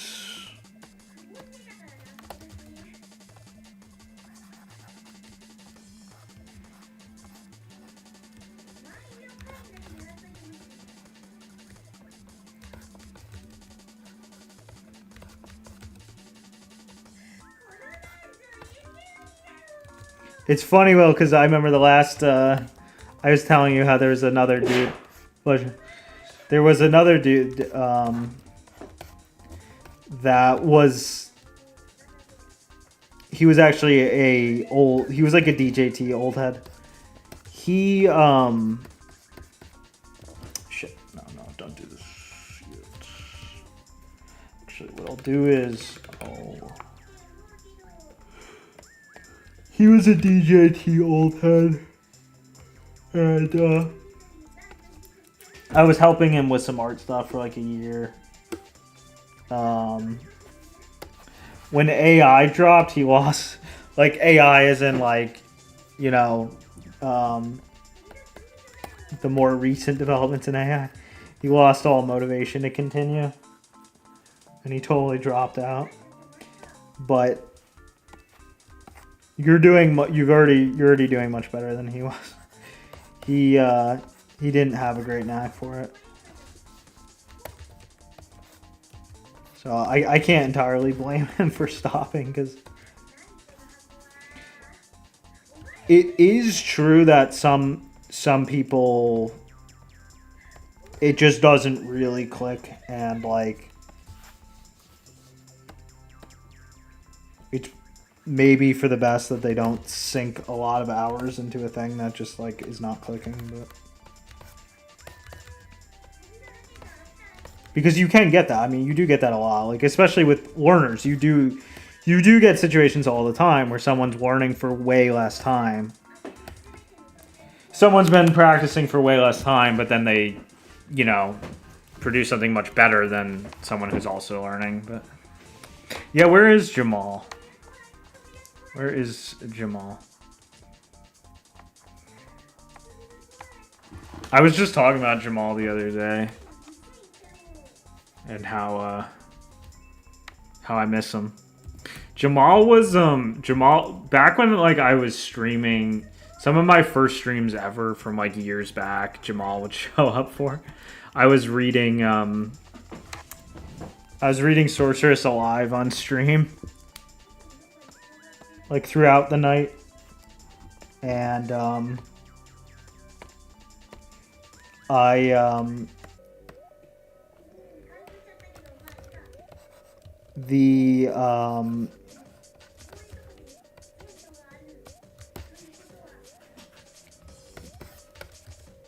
I was basically like translating I was giving a rough translation of each sentence, but I wasn't that good at the time, so I could only like I couldn't do like that good of an on the fly translation. And there was a decent bit of like every couple sentences would have a word I wasn't like 100% on. And I think Jamal was watching because he wanted to see if he wanted to see how bad I would be. But all in all, I was doing pretty good, so he couldn't really talk smack. And he showed up at the end to like, I guess just like to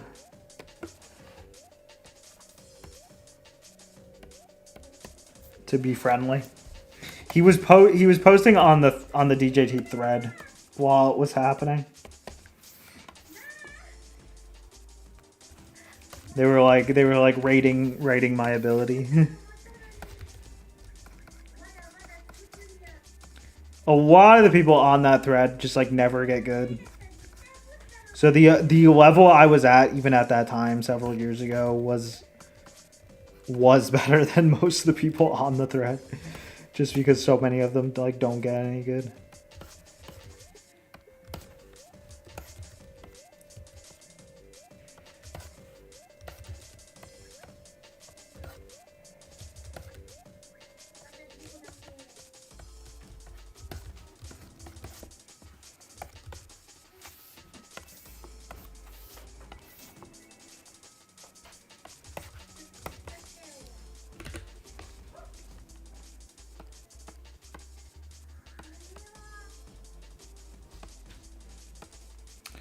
Let's see. I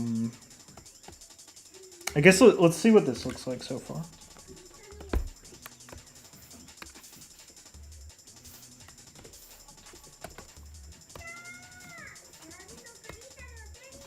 I don't think I would ever do what I was doing then, like translate on the fly. It was just too slow.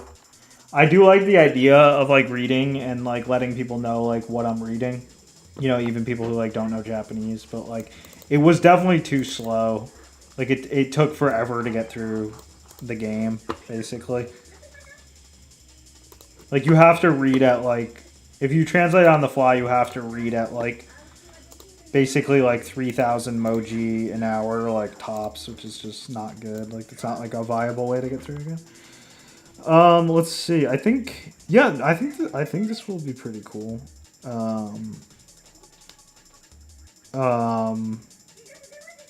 Okay, here's the issue. Alright, well, first issue is that both are just too high. So, like, both of these should be... Or low, rather. Both of these should be...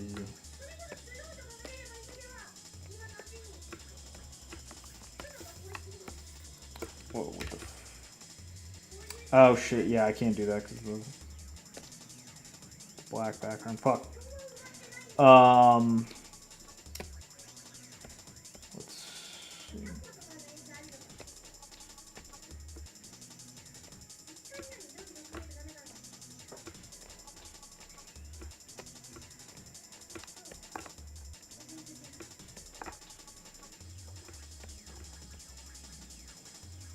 I think the problem is that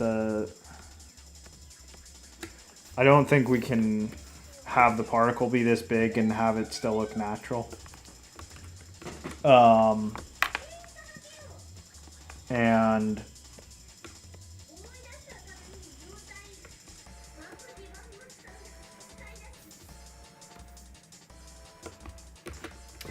well, let's see. I'll give it some thought in a sec.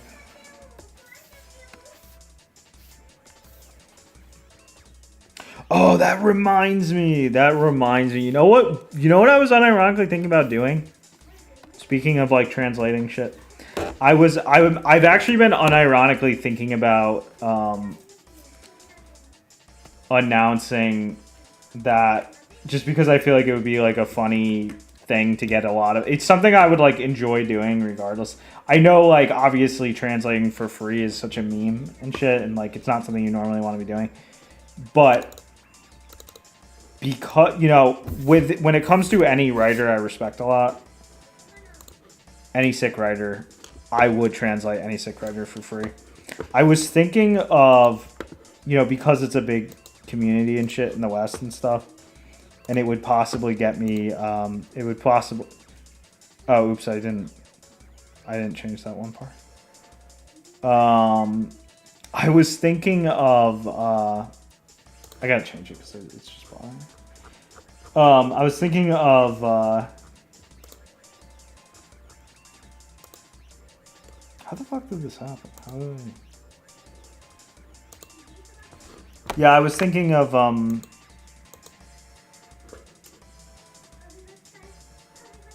great. Now it's not aligned properly because I moved some of it, not the others. All right, we're just gonna have to move both again. Yeah, I was thinking of translating because it has a notoriously shit translation. I was thinking of translating Higurashi from the start and making like a big thing about it. I have some funny like ideas to go along with it, like a funny kind of like thing to go with it. But yeah, I was thinking of doing that as a way to kind of like, because like obviously part of the point of making my game is to part of the point of making my game is that I'm trying to push like a, you know, oh, I'm writing a game in Japanese and shit. And like having something like that, having this like well-known game that I'm like retranslating, like unofficially, like I would say it as like a like, oh, I won't actually be releasing it, like it will, you know, like it would be like a anonymous, like a tech, like, oh, it's because I think there's like weird legal issues with that, so I'd have to like figure out what legal, like, oh, it won't actually be a, I'll have to figure out what legal, how to go about this legally, but because you technically can't like, we'll have to figure that out.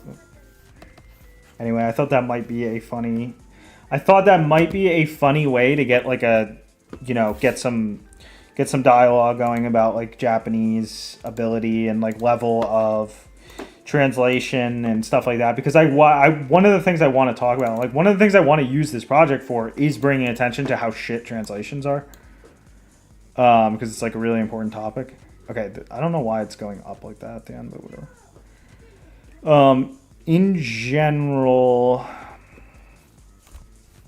all right, well, the particle definitely shouldn't be that high up, but we'll figure it out. But as far as these two types of particles, like, okay, there's the little one and there's the... I don't think we need like a third type. I think we can just fire off a lot of these little ones and then maybe like one or two of the big ones. I think we'll do. The problem is the big one might be too big. That might be the issue. It's hard to say for sure until I put it in the actual game, though. That's the only issue. So I'm going to have to kind of put it in the game in a sec. I do feel like, though, this one is just too big. Like, it can't be this big. I'm almost positive it can't be this big. I'm going to save this file as a copy and make it smaller.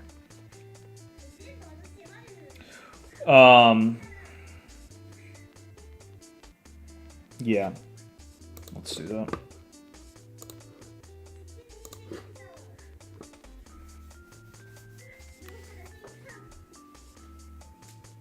Yeah, exactly. Karo, it messes up immersion. Exactly. Try translating Oritsuba. Yeah, that would be terrible. Oh, Gams was translating Saguto once. I didn't even know that. I remember he was trying to translate Suino Sora remake, but then he... Oh no, I do remember the Gams Sakuta arc. I remember he was doing like Suino Sora remake, and he stopped doing it for some reason. I don't remember why. Do I think translating random posts on Jailbrewer would be good JP practice? No, probably not. Translating is surprisingly bad at boosting your JP ability. It's more of a exercise. Translating from JP to English is more of an English exercise than it is a Japanese exercise, honestly.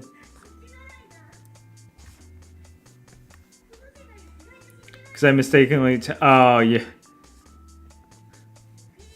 We spent our whole day showcasing our equipment with each other, yeah.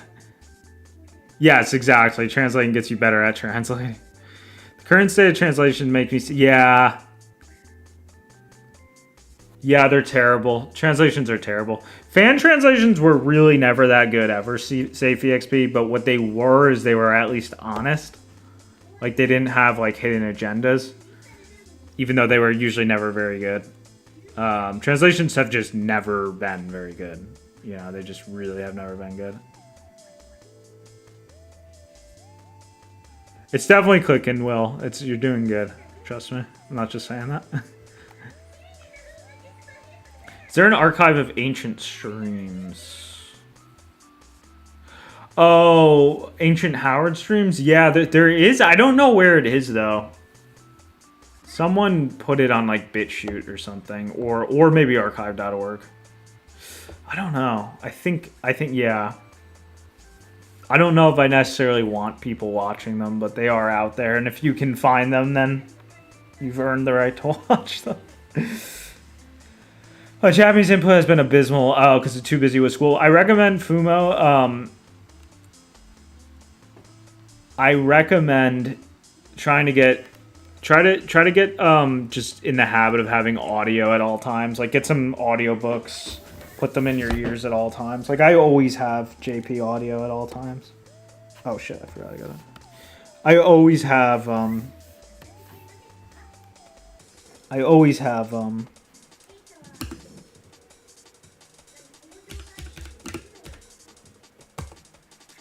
have something happening. Like, there's always something happening on the audio side. I never... You can't always do that, obviously. Like, sometimes people will... You're in situations where you can't be doing that, but the trick is to find every single case where you can and take advantage of it. That was always my secret. That's one of the reasons I was able to... That's one of the reasons I was able to keep up with Japanese despite doing other things.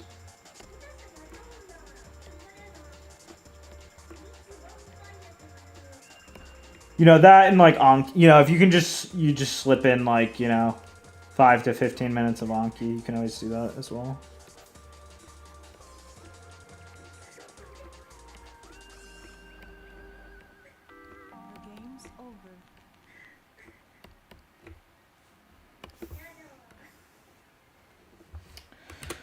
All right. All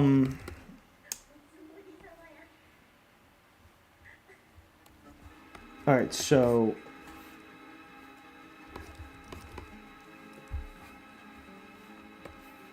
this is like a weird like bonus track. It actually is a good track, but I don't want to hear it. Let's just go ZTS.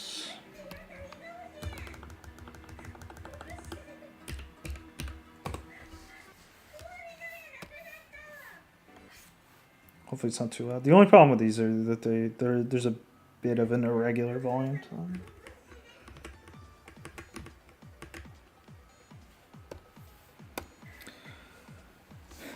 Good idea, Fumo. I've done that a bunch because GoChoose is like very relevant to, obviously, for like writing reasons. Like I try to think about the voices of the characters. The archetype wheel in GoChoose is like really, really good too. Like each character has like a very specific like color to them, so to speak. So like if you can, this is an output thing. This isn't like an input thing, but like for output purposes, like getting to remember how each character in GoChoose talks is like really, really useful for writing character dialogue and stuff, especially because, it's just super well written and shit too, so. Yeah, that's true, Will. For the first years, reading basically is translating. That's right, Kara. That was funny as fuck.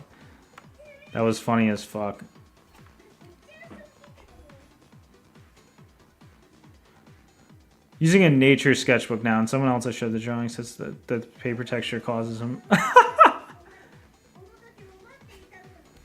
I didn't even stop and notice because I don't think about stuff like paper texture a lot.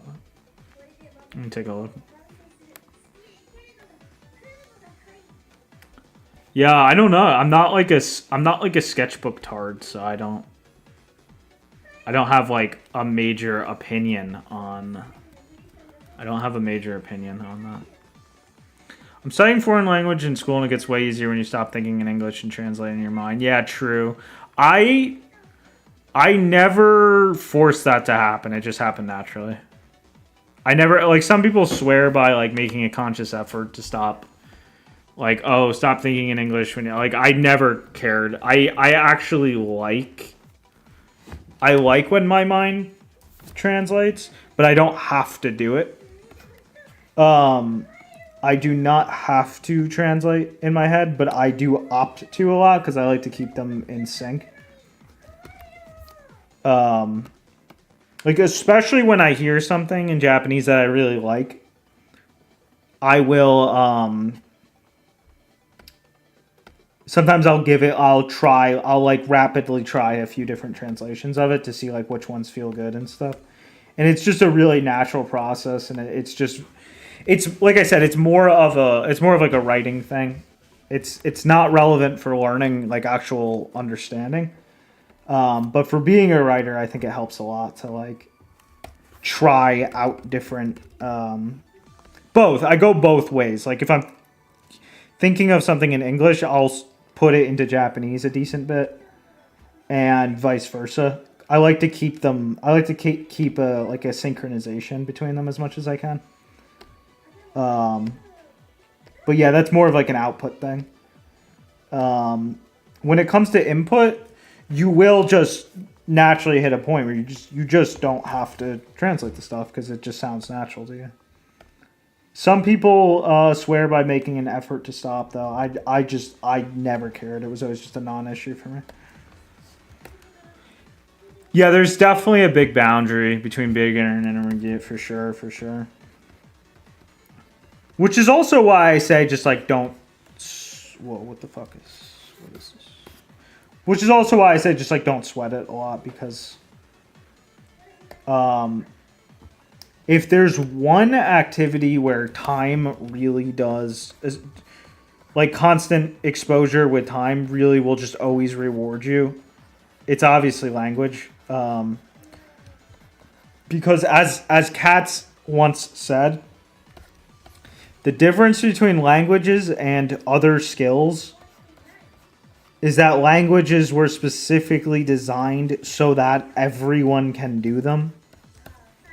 You know, like art was not designed so that everyone can do it. Like playing the piano was not designed so that everyone can do it. But languages were designed specifically so that everyone can do it.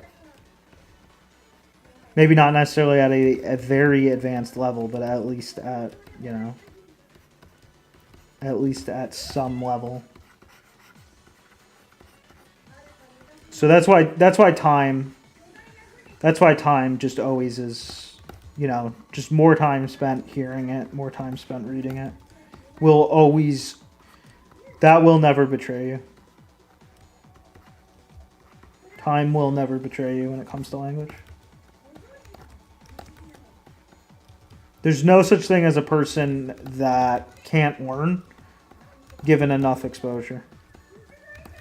It just doesn't exist. Unless they have like brain damage or something, in which case they have much bigger things to worry about.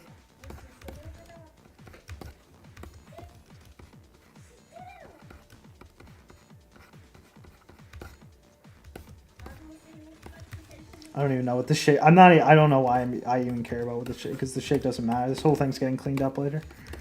I'm just worried about the size right now. All right, so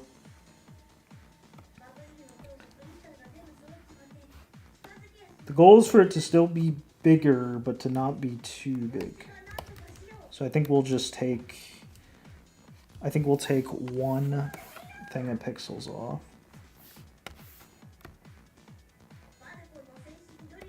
That's the wrong.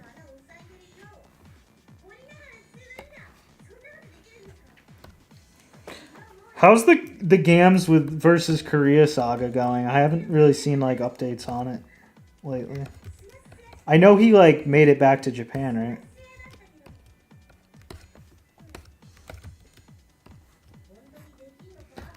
I think my favorite post ever from recent Gams was I'm noticing people who have done significant good in their lives are telling me that I should stay in Korea and fight it out. And like losers or something who have never done anything are telling me I need to flee the country. Very telling. Something like that. I can't remember. It was funny. The way he worded it was funnier. It was extremely funny. It reminded me of shit I'll say to people sometimes when I'm angry.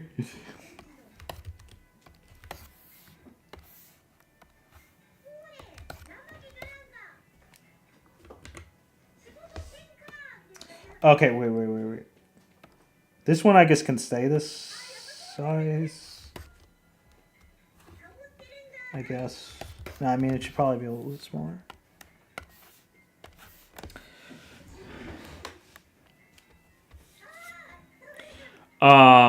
Yes, if you just submerge yourself exactly, eventually you'll be reading and hearing Japanese without thinking about it. Yeah, exactly, Will. I know exactly what you're talking about. Like the solidity. I always felt like adding the meaning of something, like actually getting the meaning of a thing into English solidifies things more. Like in the early days, I would always feel like that. Yeah, like every time someone says sauna. Yeah, exactly. Well, yeah, because that's like... It's interesting, Charles, because it's said that the more languages a person knows, the more they just the more their brain naturally connects words to abstract ideas. Whereas if you only know one or two, you'll connect them to abstract ideas a little less. That's why sometimes you'll notice people who are learning a third language they do tend to learn slightly faster than someone who's learning their second. Just because they're more used to linking, they're more used to creating that abstract idea plane, like layer, for language. Whereas when it's your second, you haven't done that yet.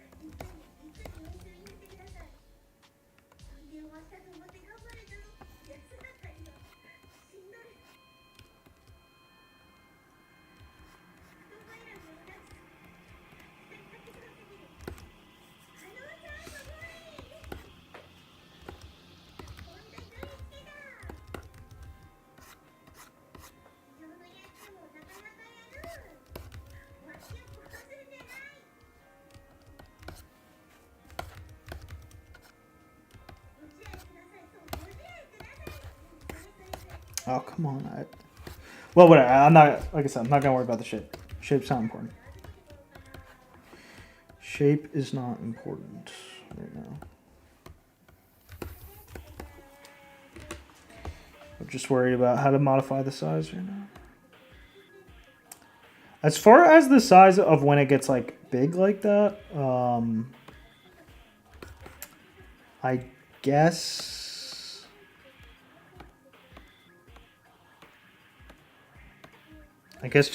we're just gonna take a little bit off the edges, the points. Shit, why is it doing this? I realize that if you're doing any kind of meta-cognitive thinking while immersing, it's just wasted energy. Yeah, exactly. Like, you don't have to, like... Well, see, that's what I try to say this a lot, because Katz was really big on this. It really unironically is non-effort. It's just not an effort. It is a non-effort thing. It is a... Your brain wants to learn, and you just have to trust the plan. Your brain doesn't want to not learn. It's not like other things.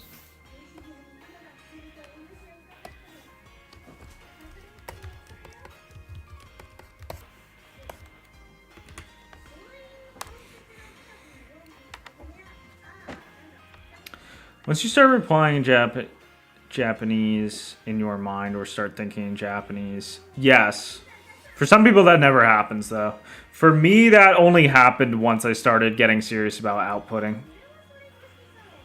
Like, just inputting never did that for me.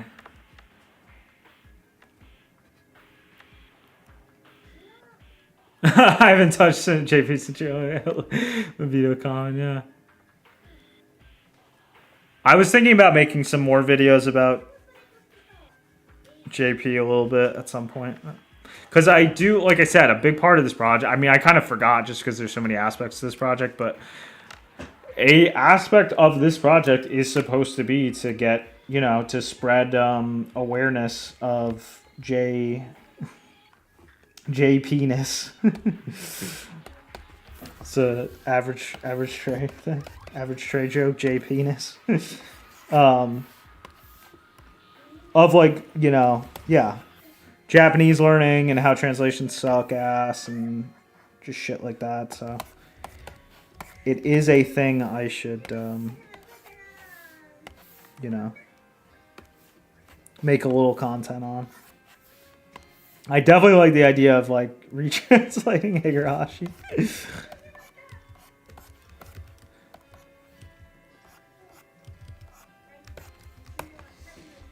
So I think we might do that.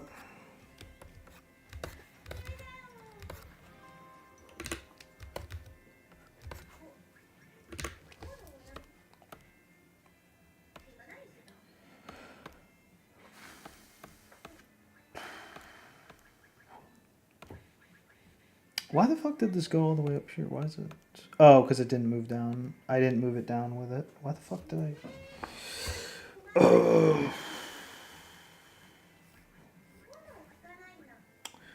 There should be a...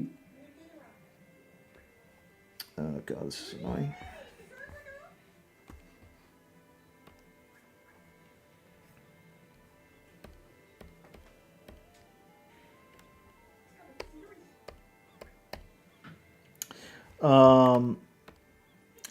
The size of the shit at the end I think is actually fine. Why is it all huge? Or why is it going up there though?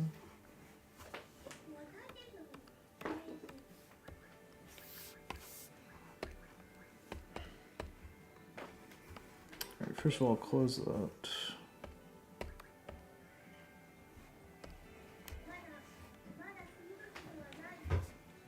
What the fuck? What the fuck? Where are my...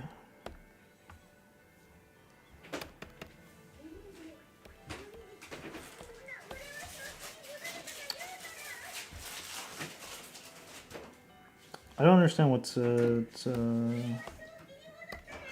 Oh, I can't do anything on it because these are all mirrors of it. Okay, I gotta delete these. There we go. Okay, that fixes things. Alright. That explains why it was doing that. Okay, alright.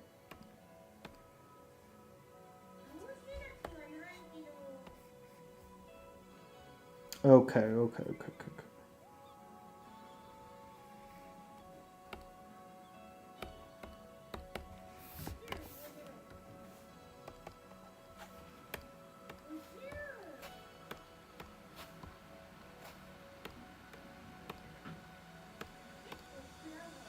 Alright, so this, because this is such a mess, we're just going to scale it down.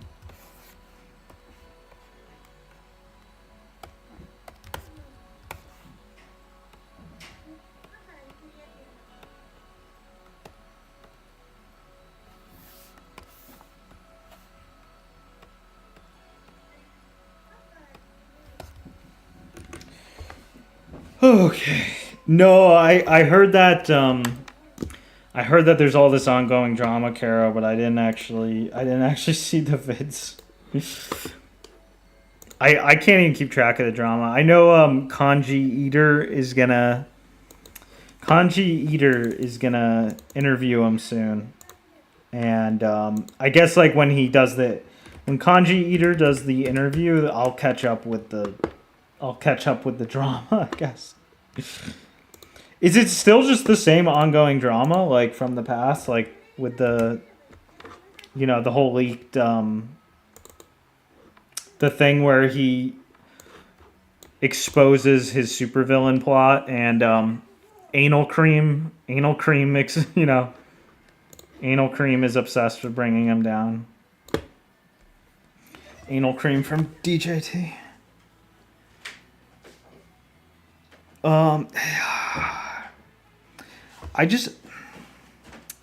I'm not happy with how big the fucking... It's got to be much smaller. There's no question. It's got to be much smaller. Hey, give me the salt. Oh, yeah, sure.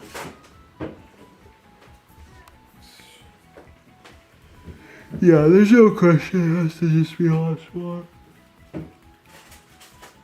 But I do think this is going to look pretty good when it's done. Alright, let's just shrink a few of these and it should be good.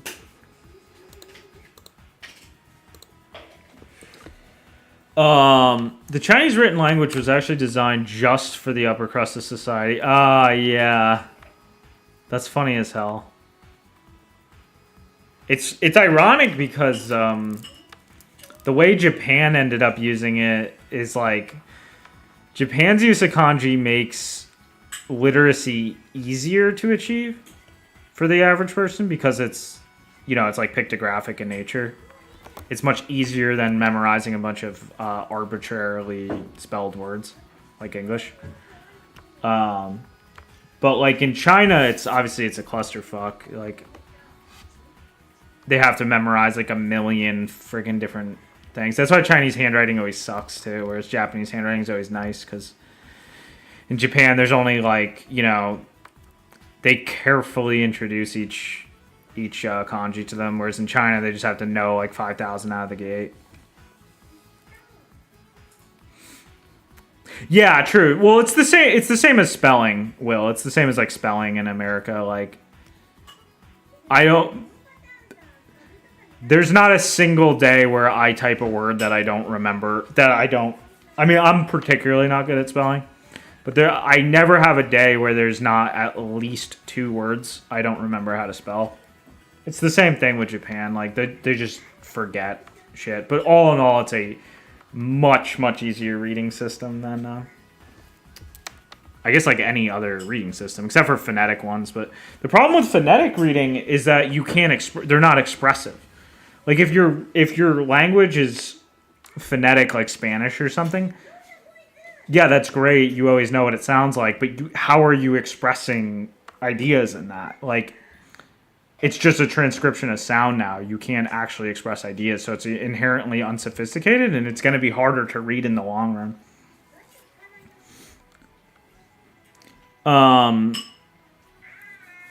I thought you were still doing research in Korea last time. Yeah, I remember the Kikoku guy stream. That was funny. Jibun no moyo tsudaeru koto wa yes, mada muzukashii ne. Yeah. True that, Noah. The main thing, I don't think English benefits that much from it because it doesn't. I think the actual pictograph thing is important, but English still does benefit from it because you write like homophones differently. Like, just the fact that, like, you know, the fact that whole and whole are written differently, like, that's useful. Like, you don't want these to be written the same. That would suck. You know what I mean? It's like, it's much more expressive that, like, they can be written differently. You know, like, the fact that, like, we don't just barbarically write down the sound, that we're not just barbarically transcribing sounds, gives the language a lot more expression. And Japan's system obviously is like ideal because there's ways to explicitly express sound, 2 different ways in fact. And then you can express ideas through the kanji, so it's perfect.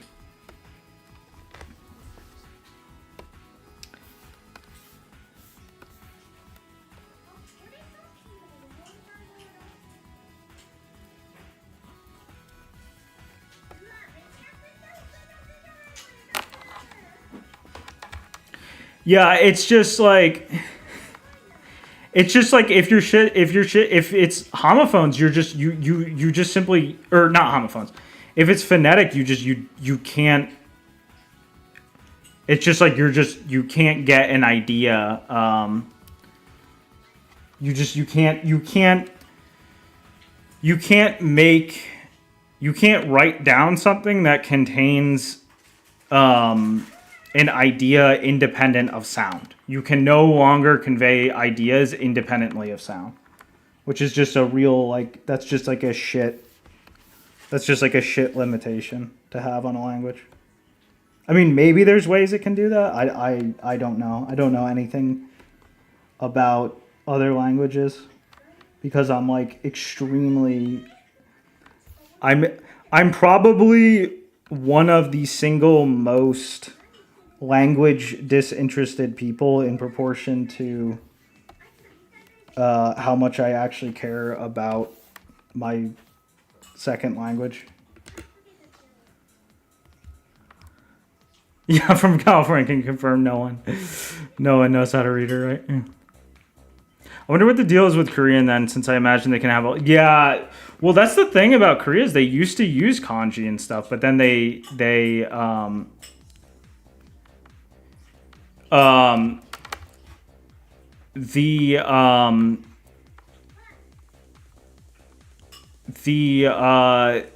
stupid like Hangul system. I think that thing is ugly as hell. I think they should have stuck to using kanji.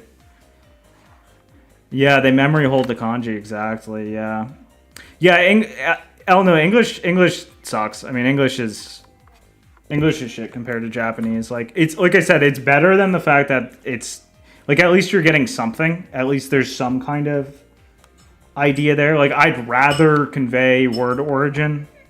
I'd rather be able to see the word origin on a word than not, but it's way worse than Japanese.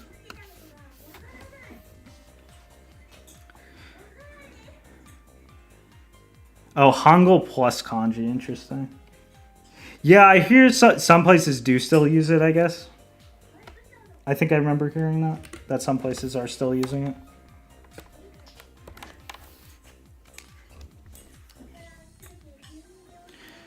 Borges talks about how he likes English more than Spanish because there are more synonyms that have different implicit connotations. Give you more. I hear that. I don't mean to.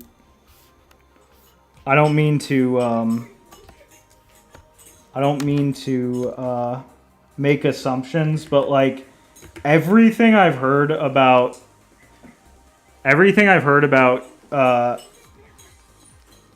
the romance languages or whatever they're called, like does not sound appealing at all to me. Like I have never heard anything about that. And I had to take Spanish for like 5 years and stuff in school. And I would get good grades in it just by like cheating and whatever, but I could never stand it. And everything I've ever seen of those languages just looks so aggravating to me. Like I don't like the way any of them sound. And I don't like the ideas I hear about like how they work. And I know a lot of people who that's their first language. Like I know a lot of people who like Spanish is their first language, or Portuguese is their first language, or Italian is their first language, or whatever.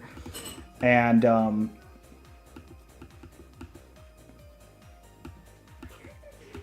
they will tell me about it sometimes, and every time they tell me about it,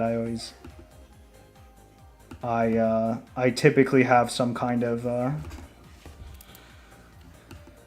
negative opinion about it. All right, yeah, I think that's the right size. I think that is a good size. All right, so I think if we layer a few of these,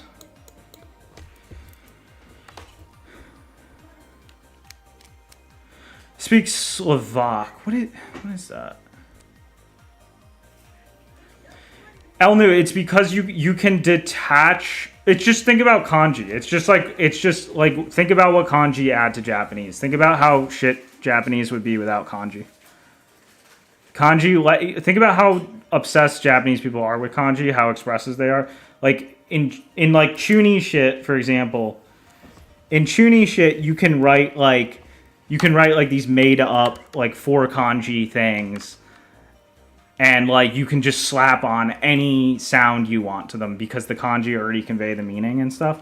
Like that's what I mean by like it's expressive. Like you can express ideas and stuff. Like that's so much better than like imagine if all they had was hiragana and katakana. That would just be awful.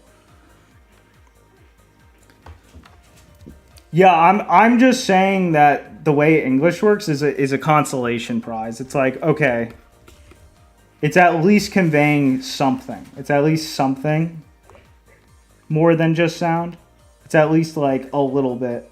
I'm not saying it's like good, but I'd rather have that. Like if it's between English, the way English works, and a purely phonetic thing, I would take the way English works. That's basically what I'm saying. It doesn't achieve the same effect. I'm just saying it's better. It's better than nothing. Basically, is my point.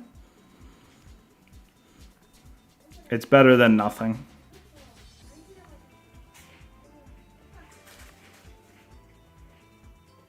Yeah, exactly. No, but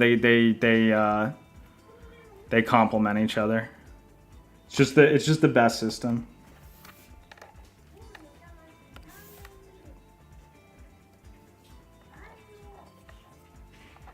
English kanji would be badass as fuck. I mean, we should just get rid of English and just make it Japanese. to be perfectly honest.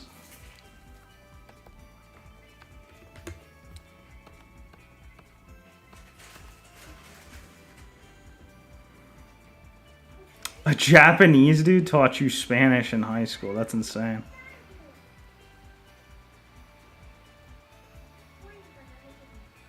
Yeah, exactly. Yeah, I kind of like it, Caro, because of like kung fu movies and stuff. But like without exposure to like kung fu movies and stuff, I would probably just straightforwardly agree. I don't like the sound of it.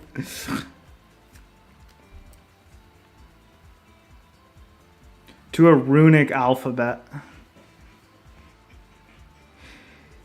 Korean sounds a lot like Japanese.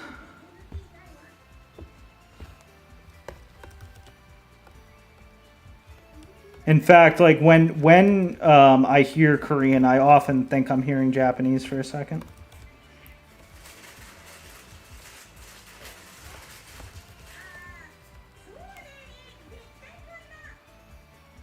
No tones. Oh, is that what they do? They have no tones in Taiwanese Chinese? How does that even work? Because isn't it so fundamental to the thing that they don't have a or that they have the tonal thing? Oh, Korean has no tones. Yeah. They just sound less angry. I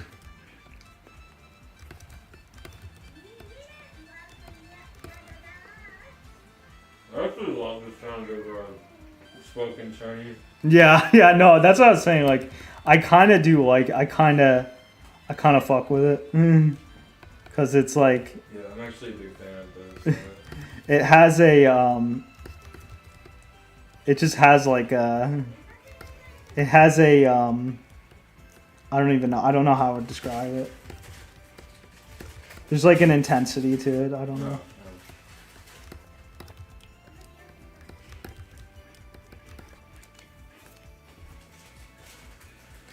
If I said before, I always say this, but if I could, I would learn Chinese and Korean, but I don't care enough and there's not enough time. And I'd rather just get better at Japanese.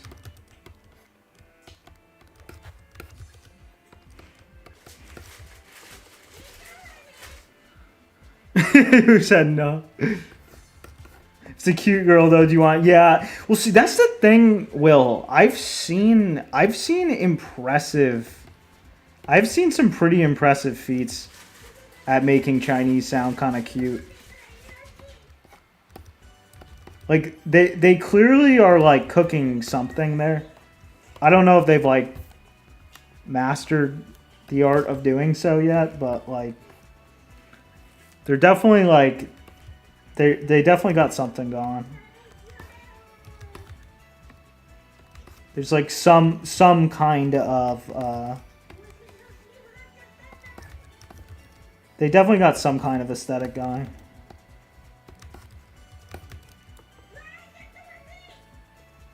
Oh, good night, Bada. Oh, I've never heard a actual Chinese Vocaloid song. I didn't even realize they do that. Well, I mean, I guess of course they would, yeah.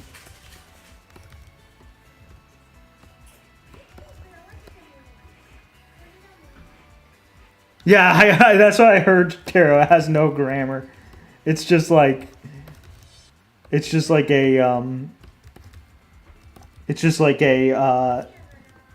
a waterfall of ideas. And you have to just like know what the idea is or something. It sounds insane. It's like, hey, Nancy. Yeah. Oh, good night, Fuzzy. Thanks for popping by.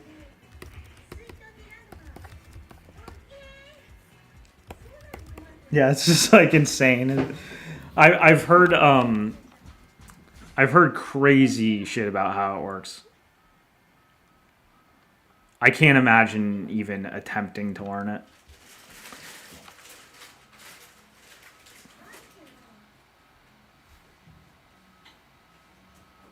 Necesito futanari. Behold the beauty of Spanish. Spanish is a great language, I'd say. The problem is all. Yeah, I mean, maybe it's fine. I'm very biased against like the. I'm very biased against anything that's Latin and whatever derived because of the fact that I had to learn it in school, and I associate it with being aggravated that I have to learn something I have zero interest in.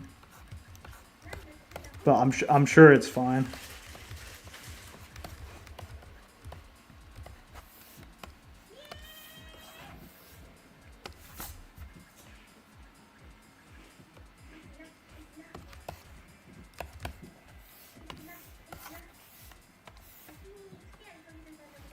Obviously, it's easy to like joke like, oh, if you're never gonna learn a language, and you're never gonna actually know what it can do or like what's in it, like you're never gonna see the literature in it, or poetry or whatever. Obviously, it's very easy to joke and be like, oh well, I'm definitely not missing anything. You know, who the fuck cares that I'm never gonna see like. You know, Italian literature. I'm sure it's not much. And I like doing that to piss people off sometimes. Like if I'm talking to an Italian person or something.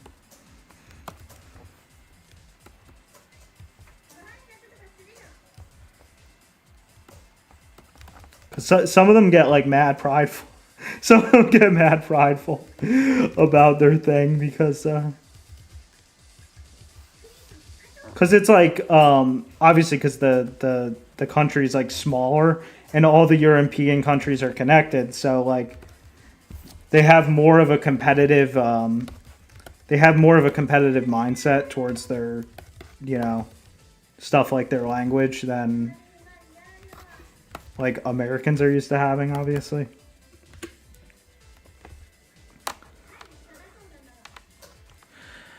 Romania is technically I did not know that. I did not know that.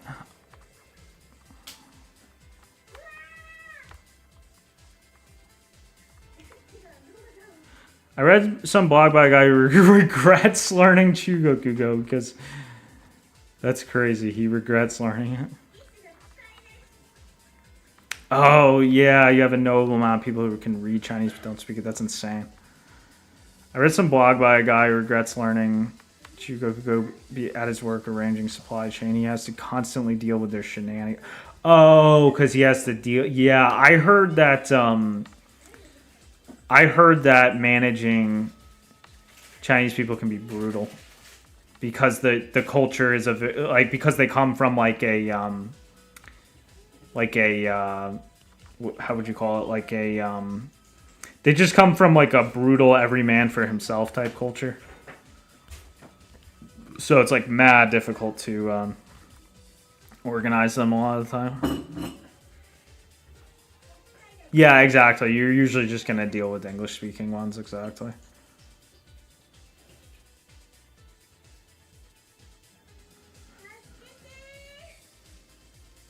Brave New World should be required watch for all devs. Is that a documentary?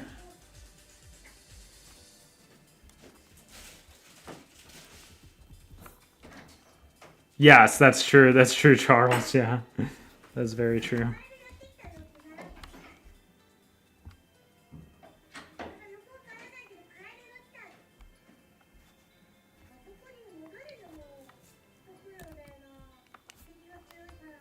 Interesting. All right, I'm gonna take a look. I'll try to get a hold of it.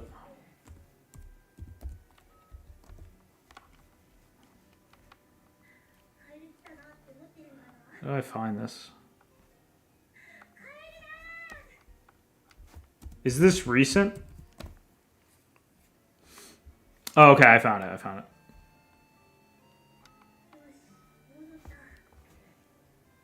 Alright, I'm gonna watch it later. Got it. The blog. Yeah, sure. Go ahead and drop it, Will. You don't want to be like Zhao Ma and totally shock the peasants in NYC Chinatown.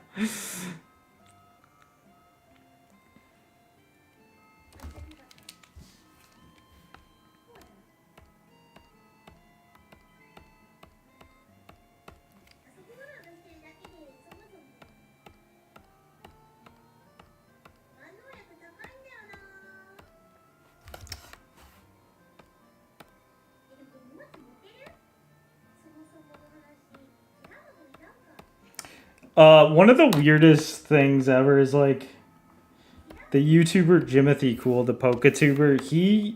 I don't know how good he is, but he apparently knows Chinese, and it rarely ever comes up. But like here and there, it comes up, but he doesn't mention it that much. But every here and there, he'll mention it, or it'll be a thing. I don't know if he's actually that good at it or if he just has like survival skills in it.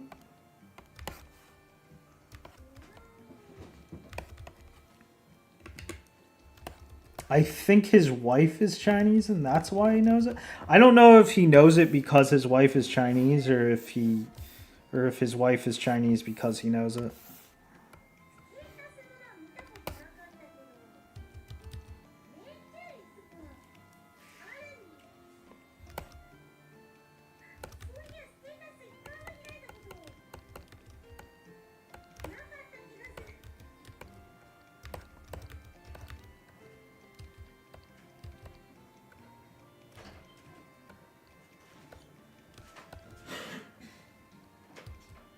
Wait, what?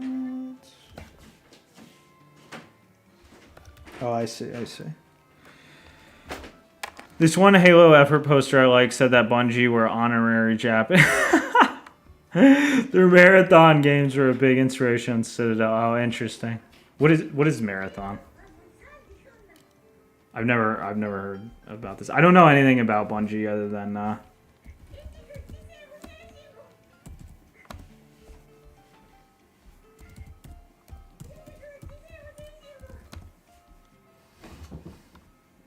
let me take a look.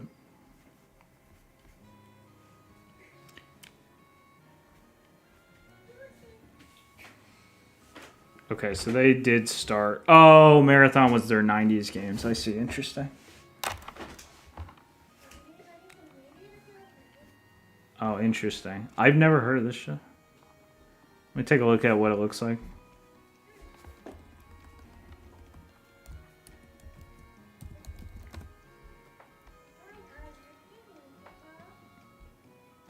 Oh, there's like a remake or something, and I can't find the actual original.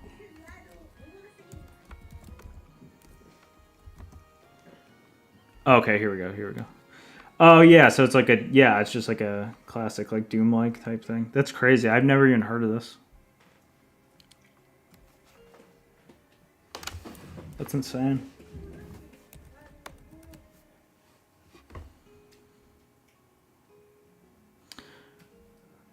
Recently interviewed The Snob about being a Greek for class assignment. What? Who's The Snob? Is it like a YouTube one? Yeah, that's what I thought. It's crazy that dude's still around. there's two snobs.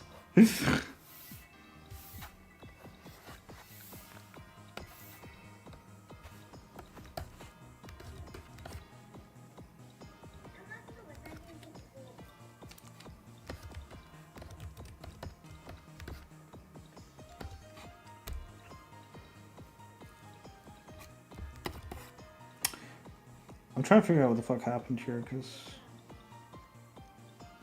seems to be missing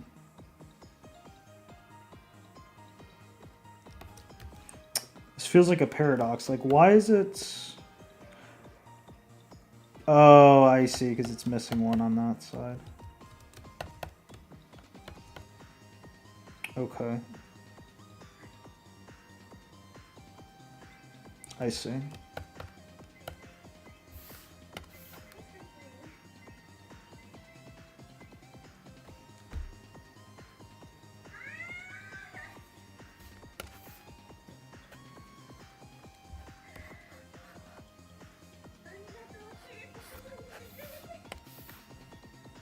Yes, this goes hard. I love both the original track and this remix.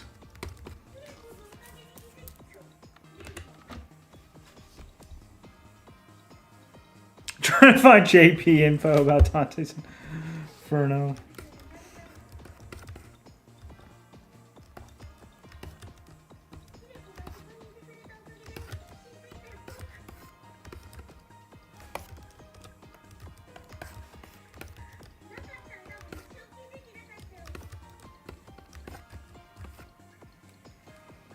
That's it. Oh, that's what they call it. Kami Kyoku. They call it Kami Kyoku. Kami Kyoku means like godly song.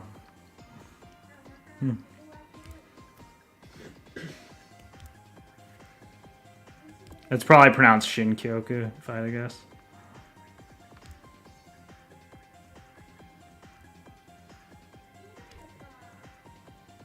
Yeah, that's I would imagine, yeah. I would imagine Nova.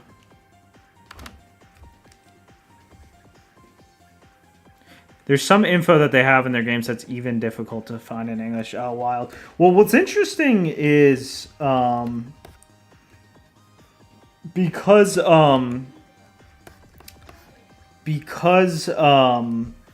Japan had obviously like a long history with like Portugal and stuff, which is obviously nearby to the other stuff. It wouldn't be that weird for them to have some exclusive European info. Like stuff that just never,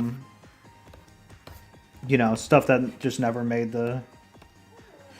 Stuff that never made the translation elsewhere. Or at least in English.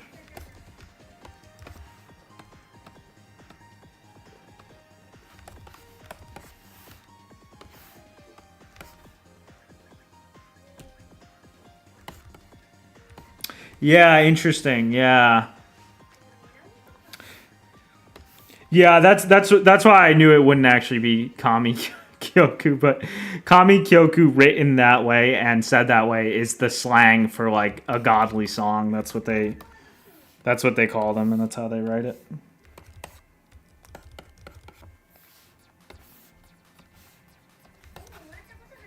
You can even separate it. You can write it as like the like if you want to be like real ghetto about it, you can write the katakana ne as its own thing, and then write the you know, like the mos, you know, like the, you know, like to speak, you know, kanji, like as in like mos. Write these as two characters, two separate characters. That used to be popular back, and nowadays it's like Shigo, you know, like dead word stuff. But back in, you look like an unk if you were to do that now, but 13 years ago, that was how you would do it. Now it's unk shit though. I am seeing a revival though of like some Shigo in Japan, like because we've entered like such like a post, I don't know, we've entered like a post irony world, I guess, both in Japan and outside Japan in many ways. Like people do say certain like Shigo kind of again, like stuff like I think I've been seeing like Maji Tenshi come back sometimes, stuff like that. Like some stuff will just never go away. It just like cycles back in. You know how the classic versus indie dev video said Hollow Knight will fade in time? I was like half joking, but yeah. New and upcomers will probably depend on the follow-up. Rarely do standalone games move beyond cold status. Yes. Interesting. That's true, Charles. That's true. That's a good point. That is a very good point. I thought that was normal, but also my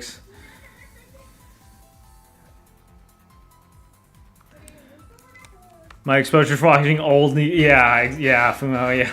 People might still do it. They still might do the kami separation. Caro, let's see. Oh, didn't you write that last time? I can't remember. I thought it was written.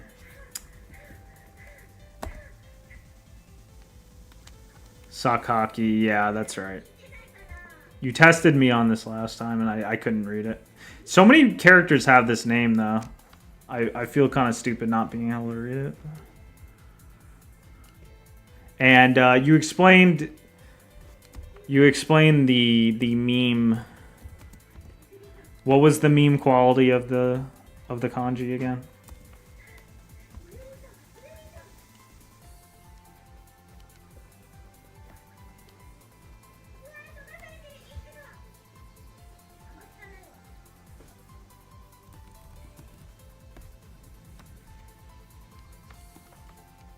Yeah, Celestia is doomed because they fell apart.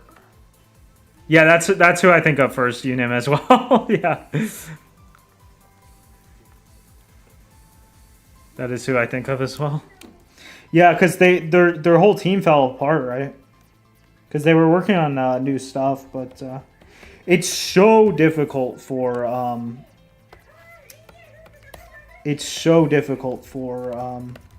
indie devs to keep their teams in gear and all that stuff.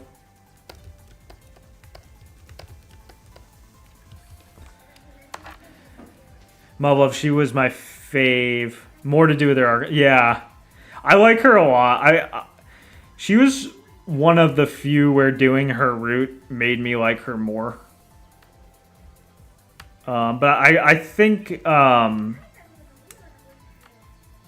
Sumika and Tama were probably my favorites, all in all.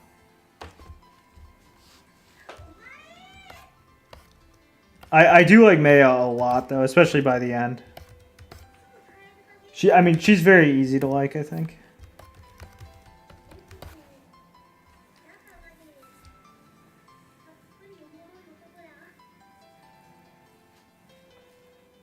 Yeah, I like it a lot, Chris. I like it a lot because it has a lot of payoff when you get into.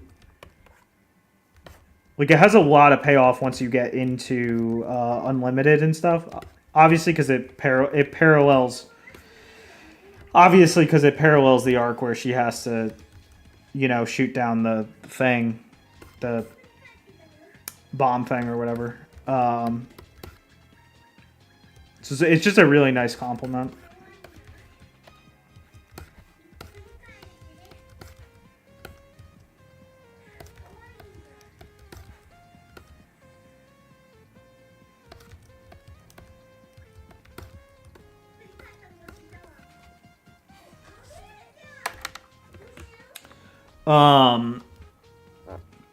Distinct iconography. Explain it to me like I'm retarded, Charles. Explain exactly what you mean.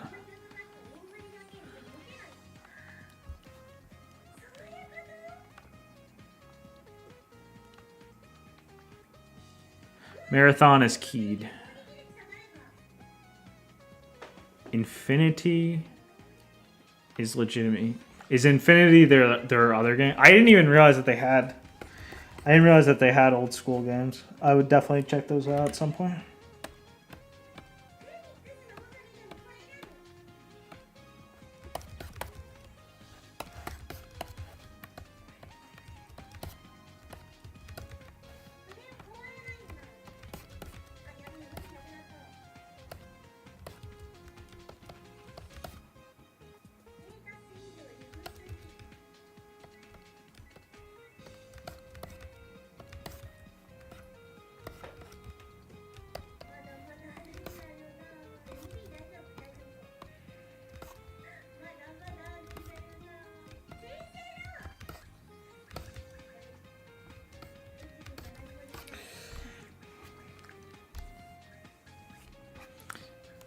How are we gonna be too powerful?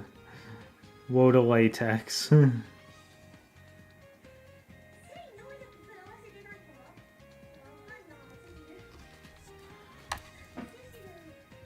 I made it by throwing. I made it by crudely throwing everything into open office. I made it in the most cheap way humanly possible. But maybe I should do that, Will, for sure. I will definitely do that. Like I said, I didn't realize so many people would care about it. So if I knew more people would care about it, I probably would have given it a little bit more.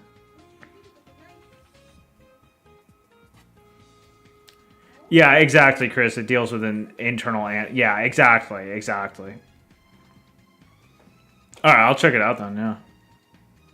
Oh, I see what you mean, Charles. Yeah, yep. Yeah, because that's so critical, because it's just like... When you don't have that, you didn't, like, manifest the game world as, like, a consequential thing. You know what I mean? It's like, it's the difference between, like, a crossword puzzle. It's the difference between your game is just an obstacle. It's just, like, a crossword puzzle. And it's actually a... You know... It's an actual, you know, whatever thing.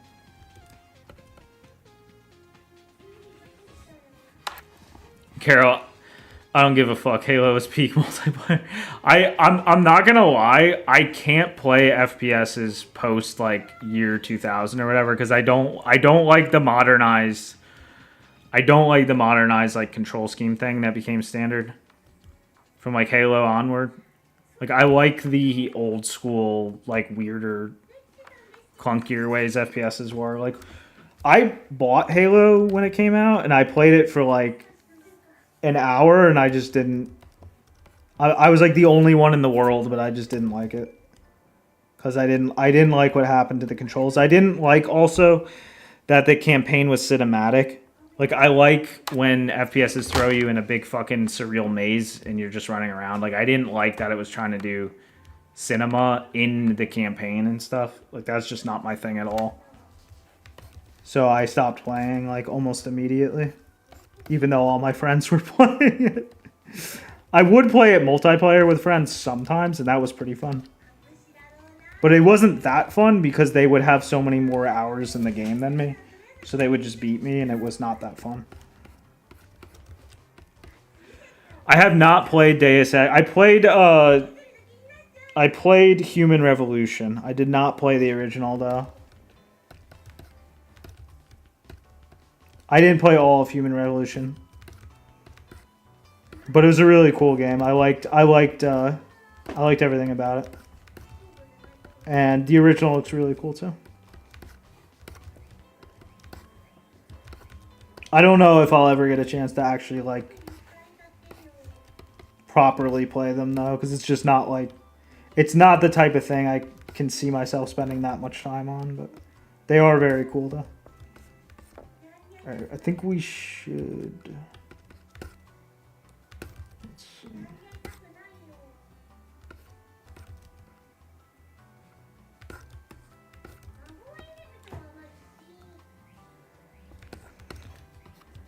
I'll definitely check it out at some point. Possibly. I don't know. I'm not gonna lie. I'm like, it's very hard to get me to play a Western game. Like, I'm kind of on that, like, unapologetic, too far gone weebery level that, like, it's very hard to get me to play a Western game. But it does, if I am gonna play one, that's definitely gonna be one I would go for. For sure.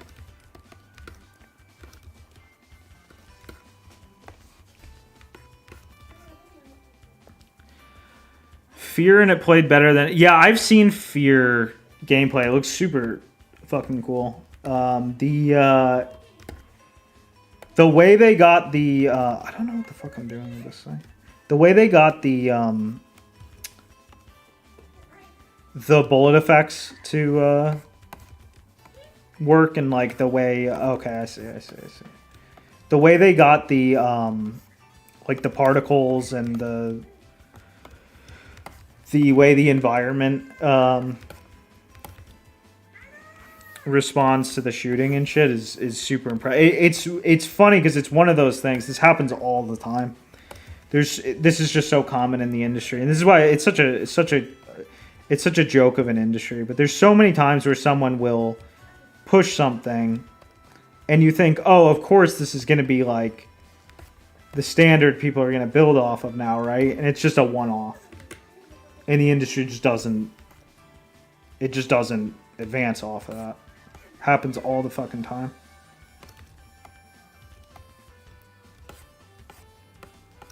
You know, you take a game like Mario Sunshine, the complexity and like the visual quality in that game and the actual quality of like the controls and the system and shit. The actual like campaign of the game is totally unfinished, but like the actual system component and the art and everything, they've never even attempted to make something even close to that again since. Like, not even attempted.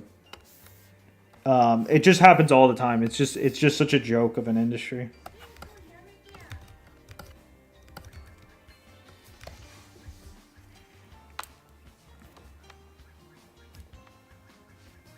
No, I do play. I have played a decent amount of like Western retro games, and like if I am gonna play a Western retro game, it is gonna be from that period for sure, Caro, for sure.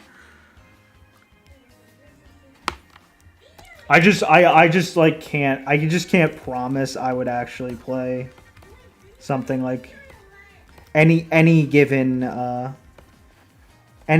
title. I can't like make a promise for, but it does interest me for sure. All right, what the fuck did I do here? I fucked something up.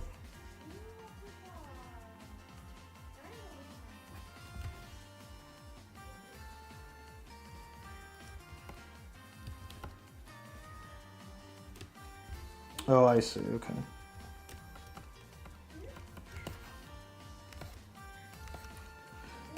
That actually looks worse.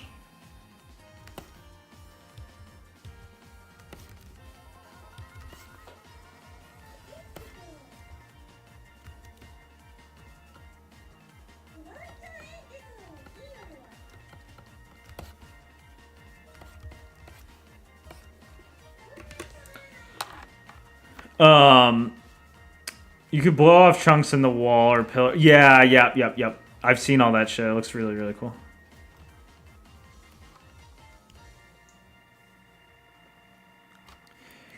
Yeah, Galaxy was fine, but it was a step down in every single possible way, except for the fact that it had a much more thorough like actual campaign. Like the actual like levels were much more finished and put together, but the art quality was lower. The controls were shit in comparison. Just they were not. There was no depth to it. Stuff like that. It's just that like the game was a lot more finished. That's kind of its big thing.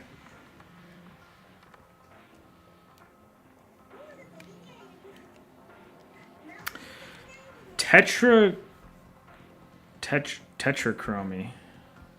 No, what is that? What is tetrachromacy? Tetrachromacy.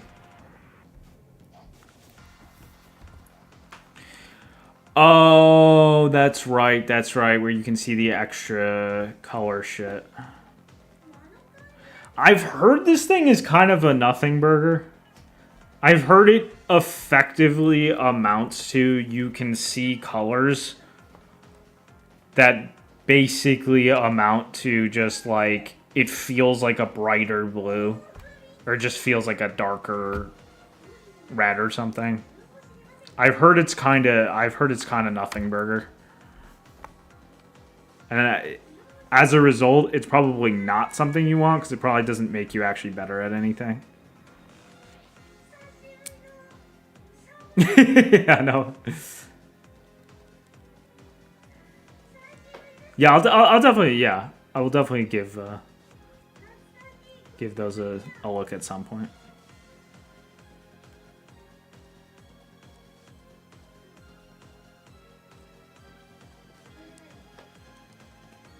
Yeah, I mean I might check out those old like beloved games at some point for sure. I don't know though for sure. Well, yeah, it's mad. It's like when you get into the actual shit like animals can see, like the shrimp. You know, like that thing, like that shrimp thing that can see like a gorillion colors. I wonder what the hell that even looks like. It's crazy. Because it's interesting because if you were to give that shrimp like a human brain, would all the art we do feel like relatively monochromatic to it? You know what I mean? It's like an interesting thought. Like to like they'd be like, hey, all humans use that like they always color in that kind of like weird monochromatic style. If you were to give like the shrimp a human brain.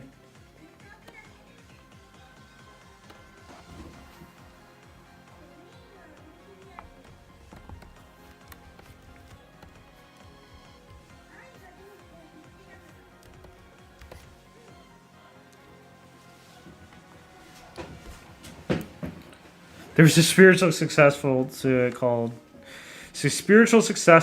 Trepang 2, and it looked terrible. That sucked. That sucks. Just thinking of what an artist could do with pistol shrimp. Yeah, I wonder if it would actually help. Yeah, exactly, Caro. Exactly.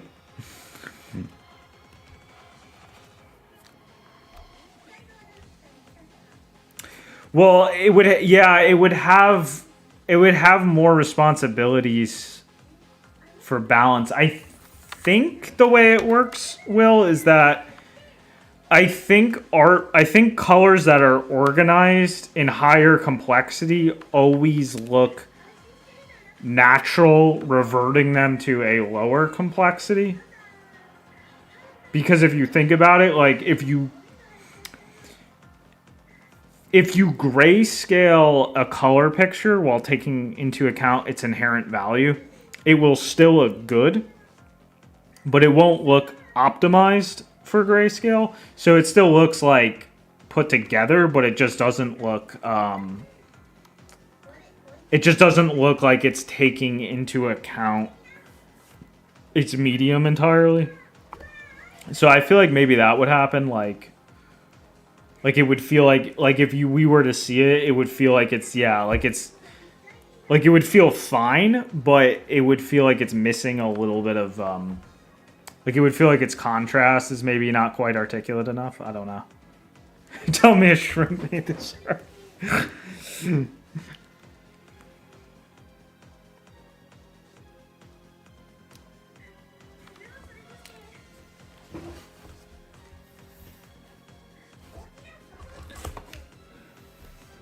Supposed to have more open-ended levels, but they had to restart development. The final version of the campaign was made in less than... Yeah, that's a tale as old as time. That happens in the industry so much. Shit's insane. It's genuinely insane what the industry has to deal with in terms of like short notice shit, restart shit.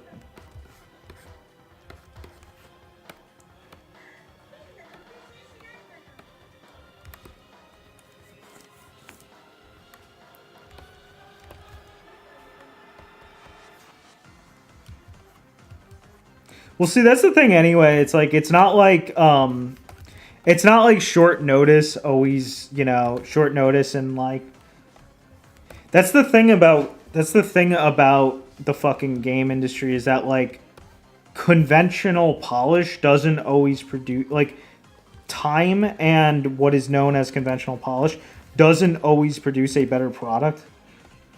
And in some cases it can actually make the product worse. Because the type of thing that devs want to do to a game that they think is making it better doesn't actually always make it better. Just because like games are such a fucking complex thing, and there's not like you know, they first of all they haven't existed for that long. Second of all, they're constantly switching to like new. They had to keep switching to like a new platforms, like new hardware and shit. So they had to keep shaking up the ways they were doing things. And then finally, it's just like there's so many different philosophies running around about how they're supposed to work and shit and how they're supposed to be put together. That like, yeah, sometimes like getting a dude, like letting a dude like cook with like what he thinks is right doesn't necessarily make the fucking game better. And in some cases can make it worse. So sometimes those like crunch situations and shit do actually produce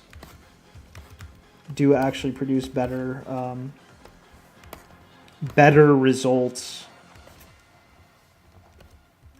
than yeah, not doing that. It absolutely happens.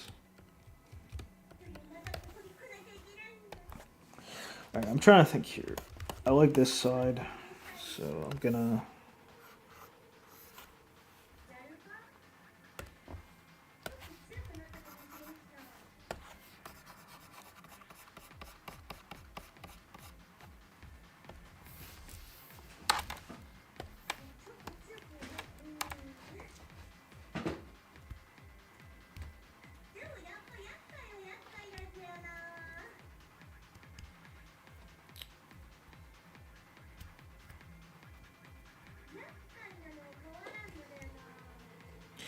Oh yeah, everything in the shot becomes more related to each other.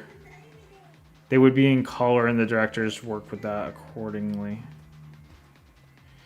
the late 50s and 60s, everything in the shot becomes to each other than they would be in... then they would be in color. Oh, interesting. Yeah, because that's what's interesting. Yeah, because it's less... it's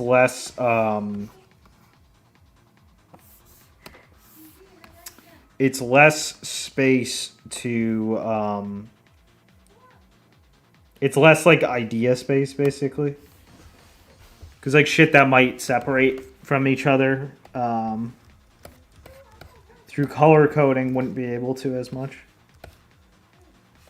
Definitely really interesting. We were talking about how like my brother and I were talking about how like doing good shit, doing quality shit in black and white is like unfathomably easier than using color at a top level. So we were thinking about like, imagine how like fucked over cinematographers who are like super good at black and white but had like very little color experience must have been when like the absolute standard became color. Some of them probably had to lose their job, I would imagine.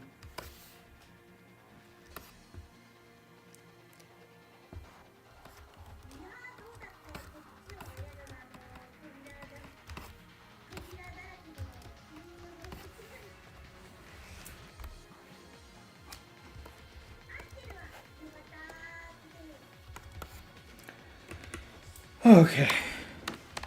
Oh, interesting. Fellini did not make the jump into color very well. That sucks. That sucks.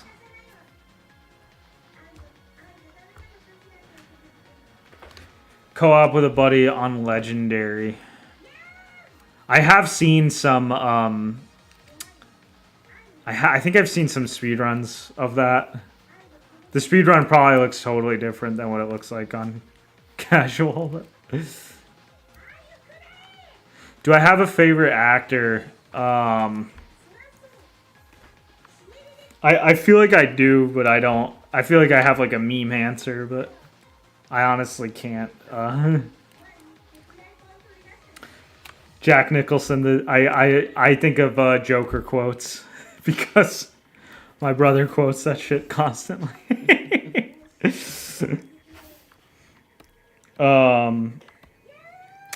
I don't know. I feel like I have like a funny meme answer for favorite actor, but I probably don't. Because as you may or may not know, I don't like movies that much. It's a lesser known detail about me is that I don't like movies much. But I don't know. I might have a favorite actor. I'm not sure though.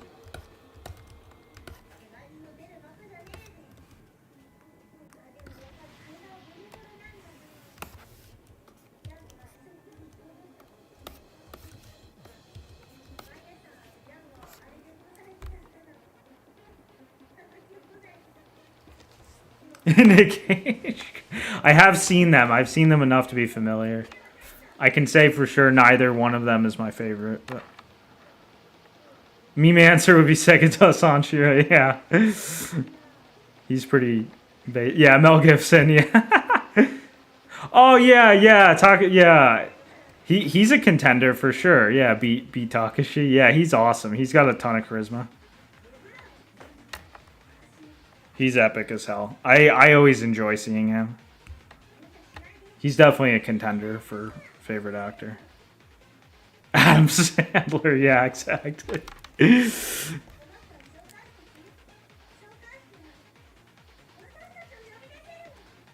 That was literally, it's like, I want to be the hero. Yeah. It's like shinny gay FPS.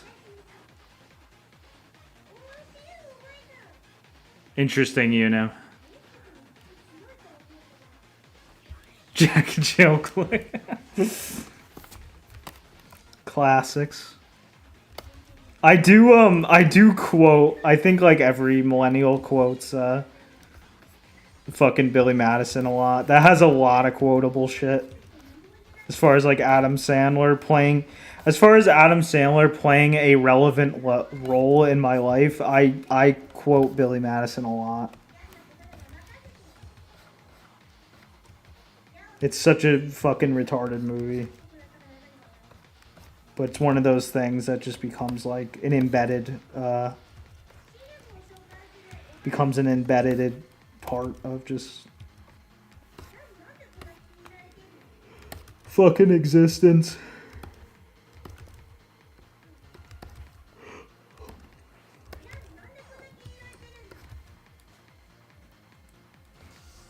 As an unk, were Chuck Norris jokes ever funny? No, they were always soy. Chuck Norris jokes was how you outed yourself as soy before we had a word for it, basically. Yeah, Uncut Gem. I've never seen it, but I am aware that Sandler can be a normal actor as well. I have heard that. Waiting for someone to Fukuda Amy, or is that not how you say that? I actually don't know how.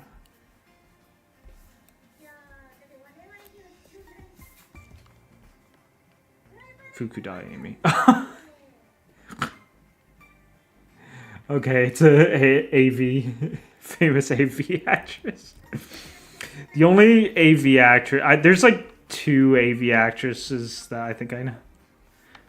Oh, you die a highness. Yeah.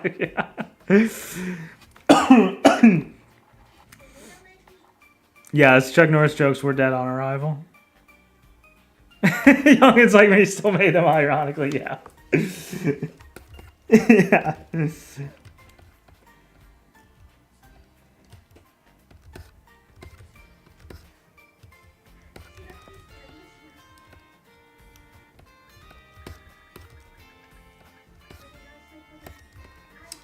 I'm just trying to think of a good design for this.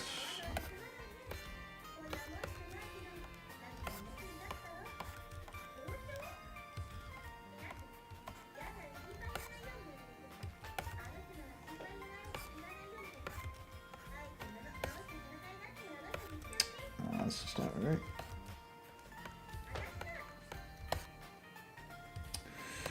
This is not right.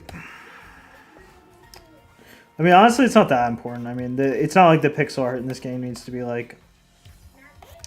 It's kind of important that this is good, just because you're gonna see it a lot.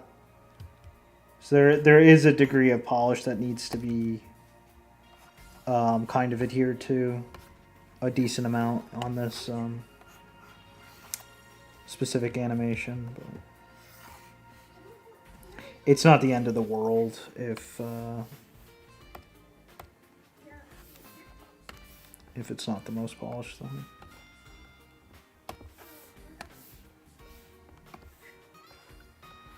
Oh, what the how did it just end up back to the...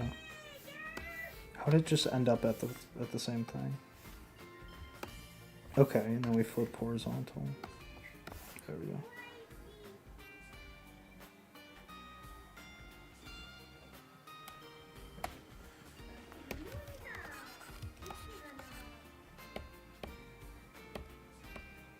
Oh, I see. Okay.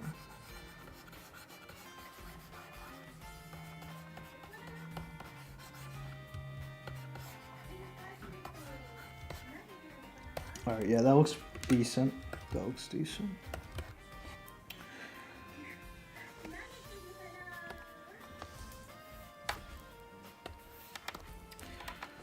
Yes, Rip Aniki. Rip Aniki. Billy Harrington, yeah. Yeah, he was the best.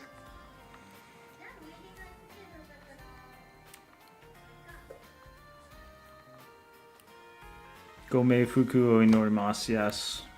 Amen.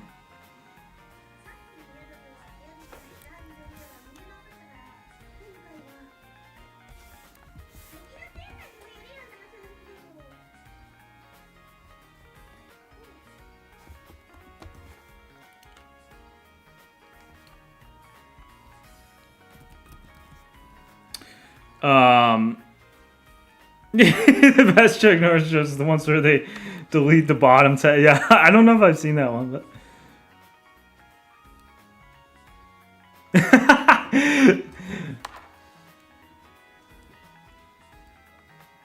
that's actually that is a common thing to do for sure, Will.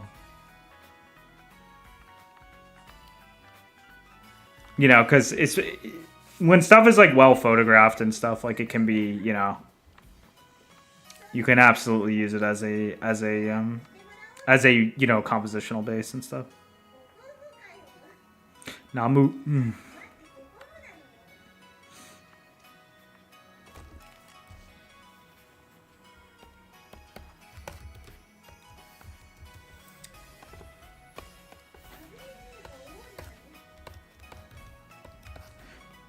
There's a certain type of artist where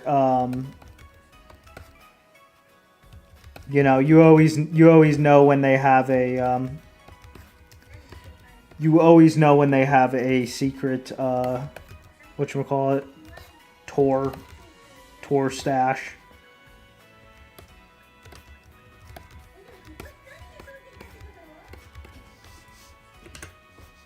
Some of them are not even shy about it.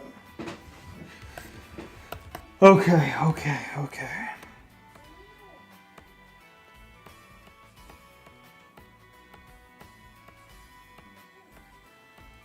I wonder if well, let's just see what this looks like so far.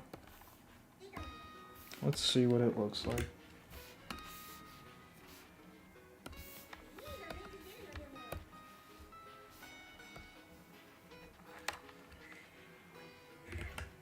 Yeah, it's definitely not rare.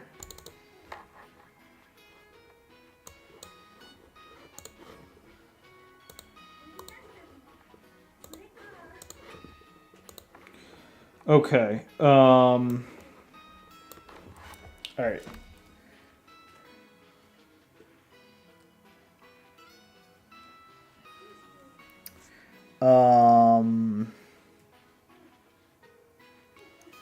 All right, well, the starting sprite obviously needs to change because it doesn't look very good.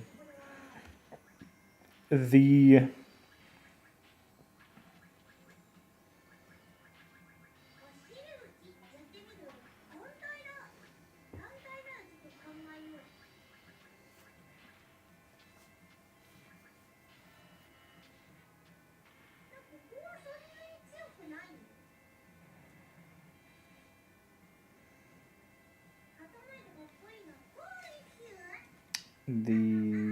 let's see.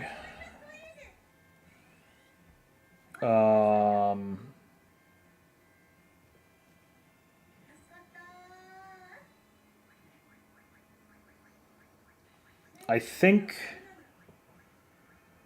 the end is fine. The spacing might have to change a little bit. I think it needs to get a little bit more distance with its last. I think the last sprites need a little bit more distance, but otherwise I think that's fine. Yeah, I think I just need to polish the early part now.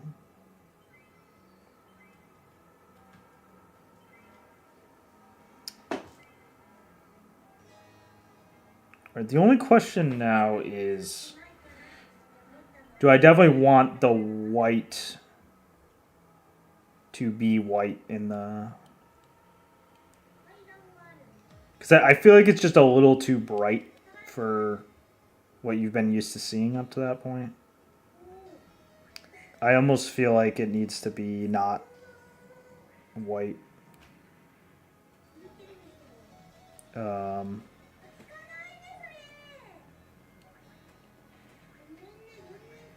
About to buy a MacBook Air. Is it over?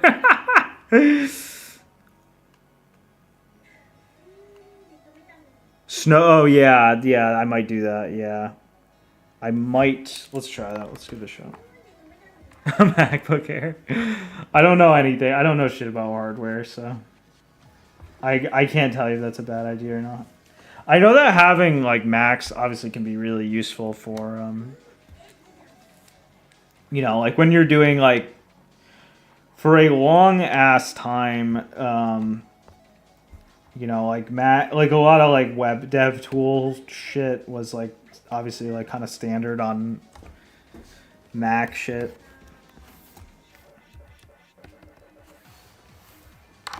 So if like that was your job, it was always easier when you had a Mac. But...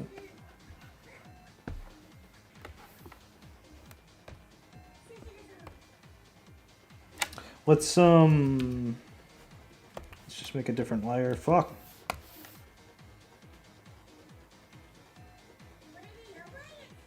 Oh yeah, I did see that. Yeah.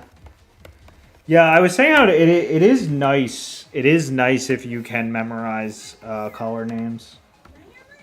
It's definitely nice. I have not, but it is a nice advantage if you have.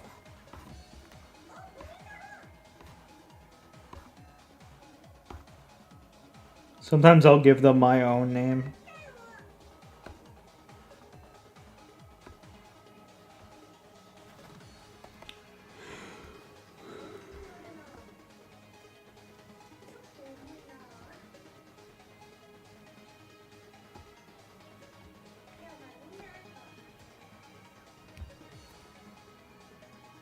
Kokushuk.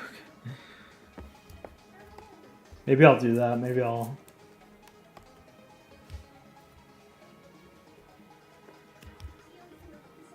yeah. There is I'm trying to think. Akai has a couple, but they have like there's a couple different ways. Like there's a couple different ways to write Akai, but some of them like Akai is like an optional reading. Yes, Aoi Aoi. That last one I always read Cone. Because that's like navy blue, right? That last one. I think I usually read that as Cone. To be honest. Yeah. I do usually read that as Cone. I don't know if that's Cone Iro or No Cone. I think you see No Cone a lot. Like deep blue.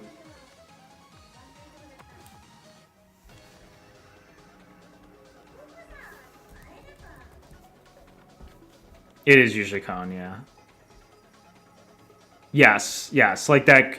Yeah, because like, I think by default, I usually think Kurenai when I see that, but Karo.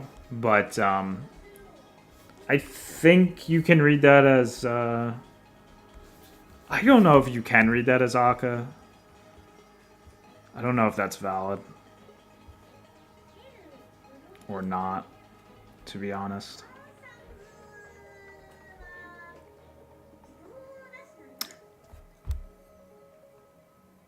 Obviously, yeah, Benny. You know, there's Benny a lot, or there's you get.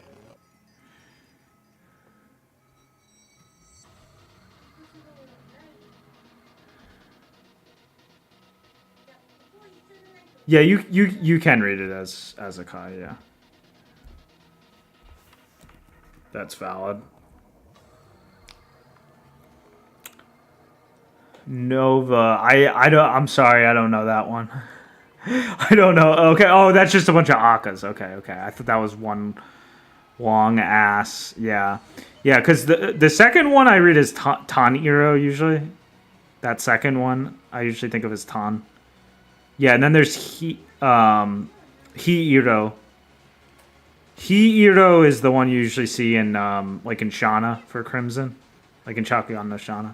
Last one I usually do Shuiro. I'm pretty sure that's like a different type of Crimson. I can't necessarily picture all these easily in my head. I guess. Yeah.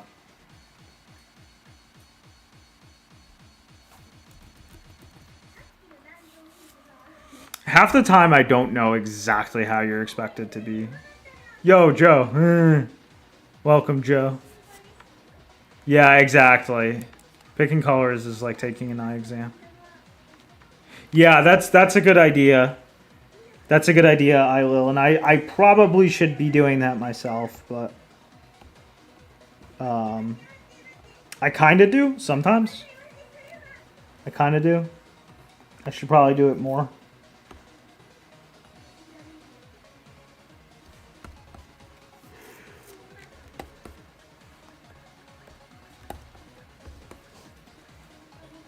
The main reason I don't do it completely is just because a decent bit of art that goes in the game is based on something I did in like full res. And sometimes I want to like maintain qualities it had in full res, or you know. So I will crunch it down to a palette, but I'll also try to reference what it was. Yeah, I think instead of white, we're gonna go with this slightly pinkish thing. Honestly.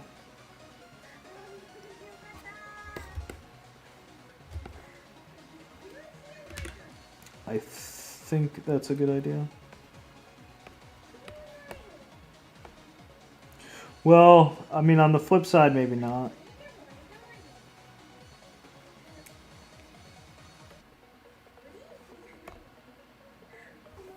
Let's see. Let's see what this one looks like.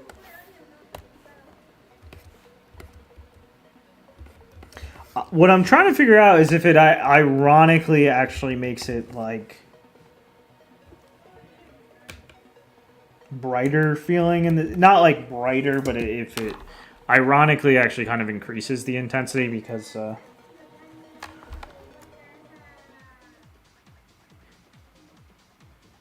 we're gonna do it. We're gonna do it. Yeah, we're gonna do it.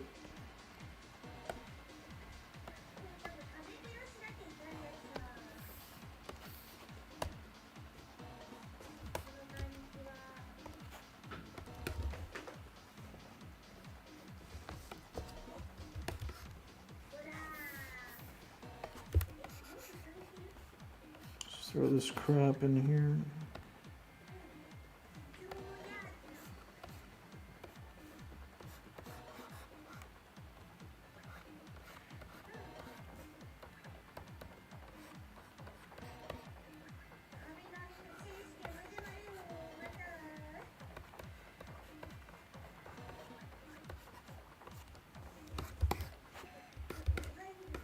Yeah.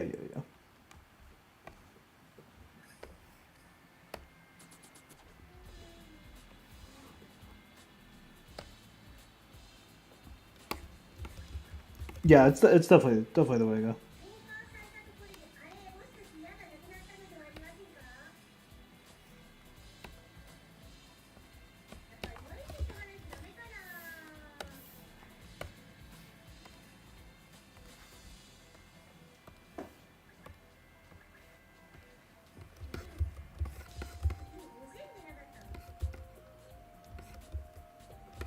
Some of the stuff on this is a little sussy, like I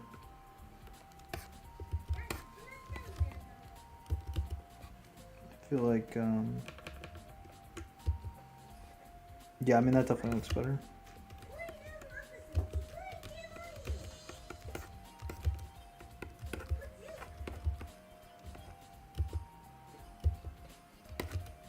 Maybe we'll do this. No, that looks fucked.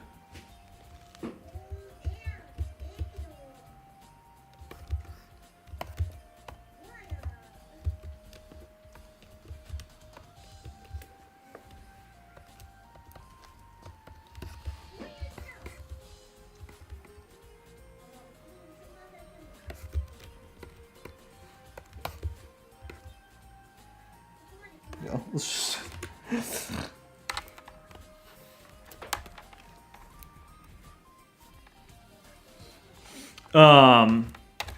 yeah. That is the funniest thing about Japanese, exactly. Exactly. Given the Oda Regiment try base Joe. I think some pixel art expert might see Castle and be like, this guy didn't use a palette. Yeah, definitely. Definitely will. I said going in that I find the like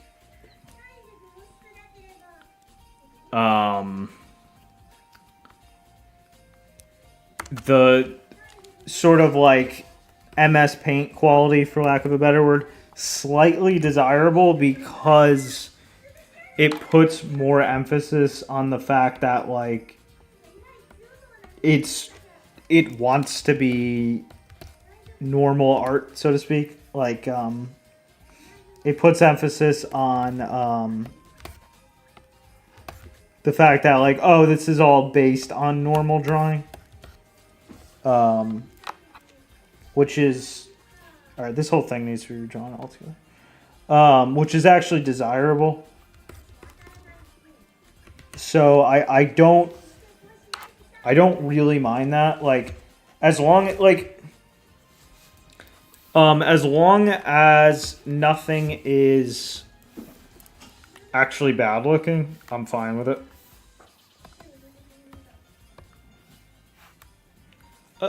Because the other factor too is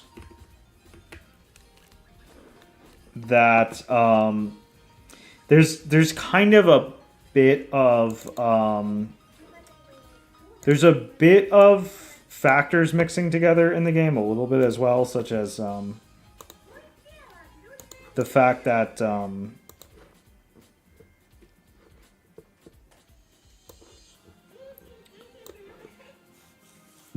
the ADV like feel like dungeon map thing and battle all technically, you know, are different like kind of modes a little bit. I kind of wanted to give it a little bit of a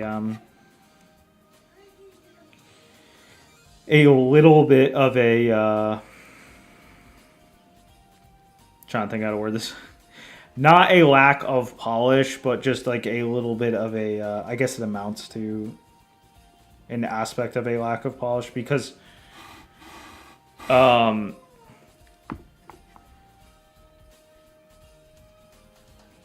there is an ironic quality to games where when they don't stress organization in certain aspects, certain types of variety can be a little bit easier to accept. So that's kind of how I was thinking about it. Because I knew if I was to like start stressing about palettes, for example, it would increase the standard of visual organization in the game across the board on certain levels in a way that is potentially very undesirable. All right. Yeah. Chilling the white was definitely the way to go. It feels a lot better now. I have to do it for the background though as well. And then I have to fix this first sprite because it's no good.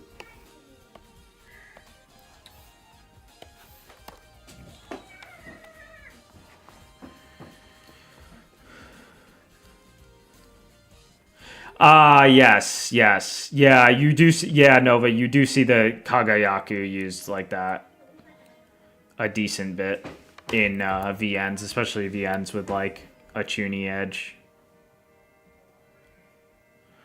Let's see. What Caro typed is just fucking scrambled for me. I can't even. Odo. Oh, yeah, that is a way to write Odos. I don't know how often you actually see that though.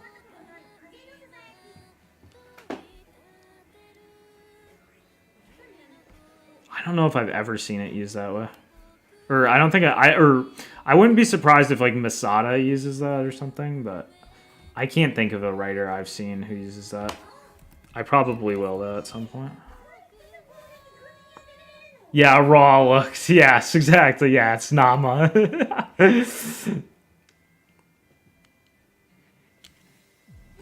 Yeah, exactly. Yeah.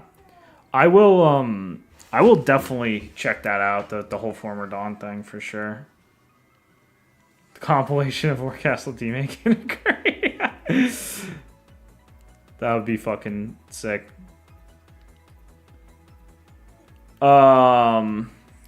Let's see. You're pulling it from Forvo. Then I clean up the word. Add the Furgoner. Damn, that's insane. I just use Anki Connect with Yomi Tan. Look up. That's fucked. That sounds like too much. My cards aren't the cleanest, but if you look up, if you go to anime, if you just type in anime cards site, Google that. Okay, so you have all that. In that case, I guess I have no tips because my cards are messy as shit, and I just accept that they're messy.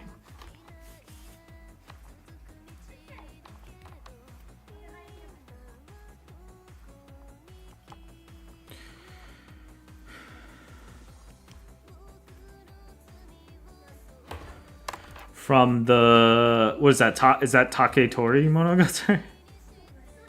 Kaguya's name. Oh, interesting. So that's how you write Kaguya. I actually did not know that. Been wanting to go full audio card, but haven't worked on it yet. Yeah, Taketori. When Yomi-chan died, and I had to switch to Yomi-tan, my card making thing got all fucked up. And now I don't know how to give it. I don't know how to give it Japanese definitions again.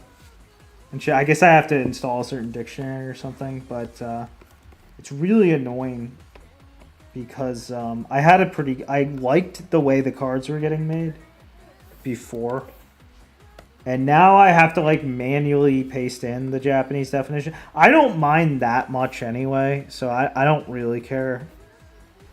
But at some point, I'm going to have to fix my setup. Typically, if I'm reading a VN, I will mine. If it's a long VN, I'll probably grab maybe. I increased the amount I mined once I started outputting, because I will mine stuff if I like the context of it. I just want to save the word more for the context it's used in than the word itself. But I would say for a VN, typically it'll be between 100 and 300 cards for like a decent size VN. That's usually what I'll do. And I would say about maybe half of those, possibly more than half of those, are words I mined. Yeah, specifically because I want to see the specific context, and not because it's a word I've never seen. And then maybe about like half will usually be about a word I just either don't remember or just legitimately have not seen. Depends on the writer, obviously. Like, some writers will use words in ways I'm just not used to. And I always try to. My rule of thumb is, if I could not write this sentence, myself, if I could not use this word this way myself, then make a card for it. Sometimes I break that rule if I feel that the writer is writing in a way that I would just never care to write myself. But typically that's the rule I use. And I find it's been serving me very well. Hold on, I gotta get some freaking water.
Yeah, that's actually funny, Caro. Yeah, because like, if you remember words through kanji, it's going to mess up your ability to naturally interpret language. In my opinion, you're going to try and actively recall vocab.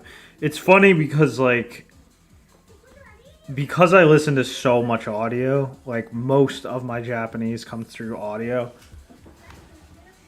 There was a long time where like kanji were a big crutch. The language is like so disconnected from kanji for me now. Like I'm very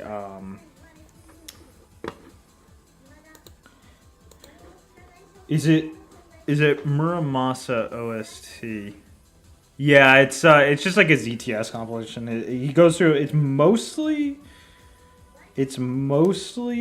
key, Ryukishi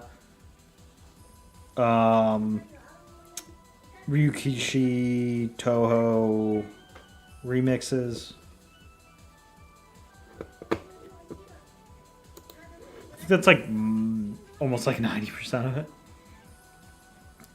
Some Fate is in there.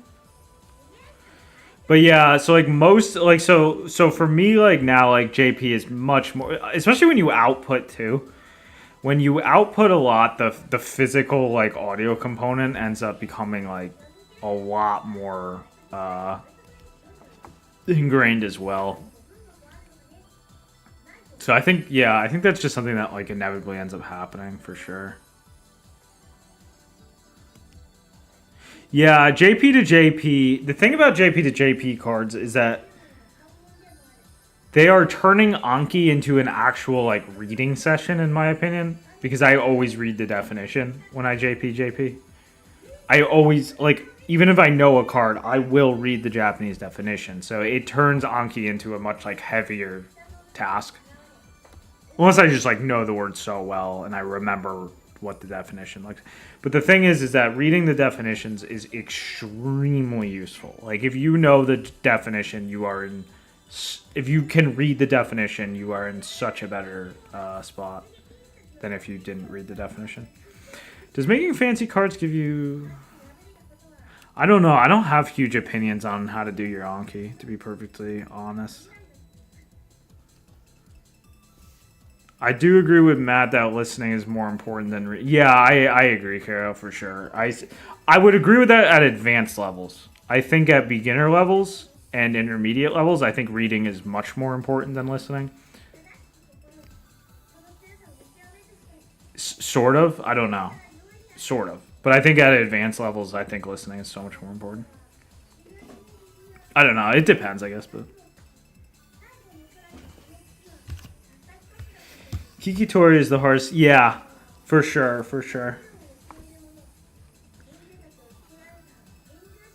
I only have the means to go to Japan every year or two, so I'm not really... Yeah, exactly. I still never been to Japan.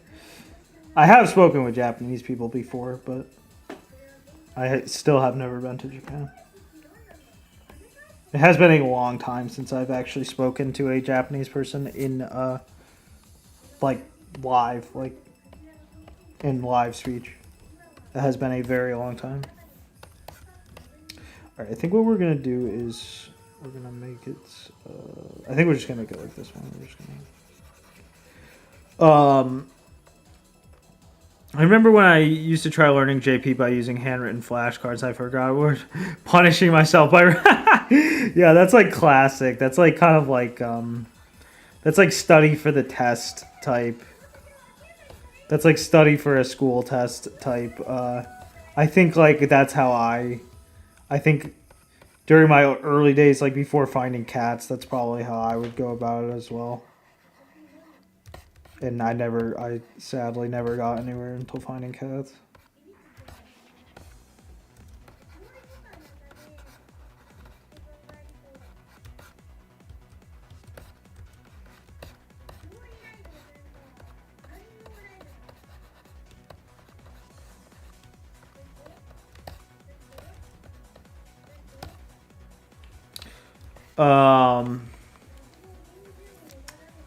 YG, yeah, exactly. Yeah, you can just turn the YG 10s off. Yep. Yeah, yep. I was one of them, Caro. Yep, I was one of them. I was so pissed when I realized it was worthless. I was one of them.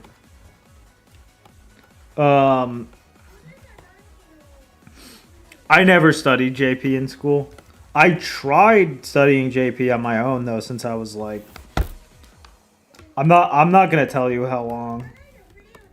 I'm not gonna tell you what age I was when I and what year it was when I like first attempted to study, but every single year I would try to learn it through like textbooks and shit and not make it until I finally found cats eventually. Well, no, I can't say that because that would reveal the year, so I can't tell you that piece of info. But basically, I finally found cats, and then all was well.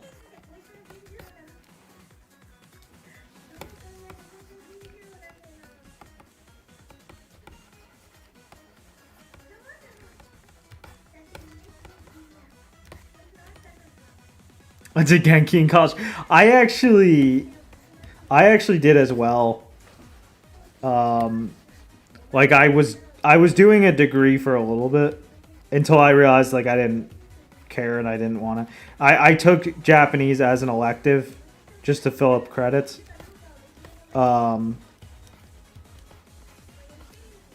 I was already really good at it. Like really, not like godly or anything, but I was already like good enough for it to be for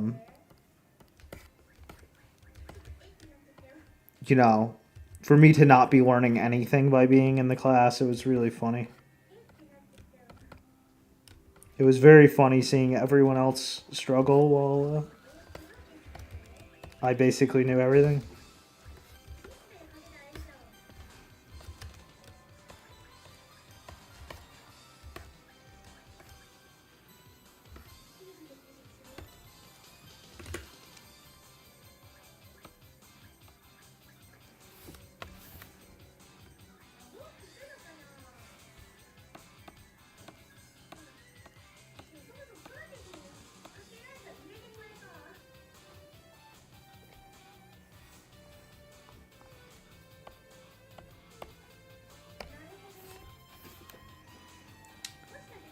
Oh, for fuck's sake.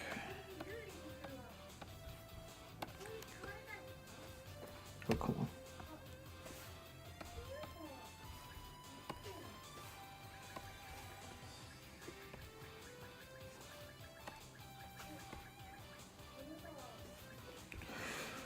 Okay.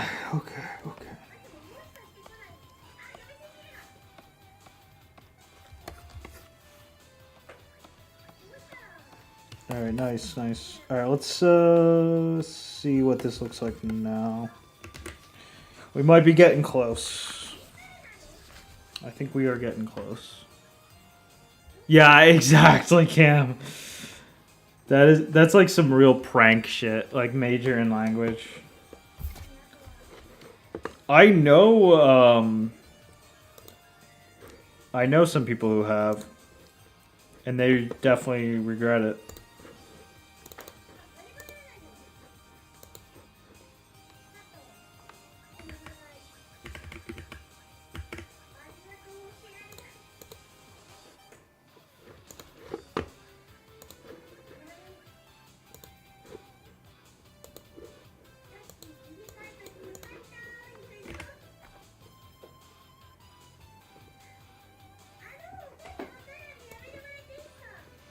All right.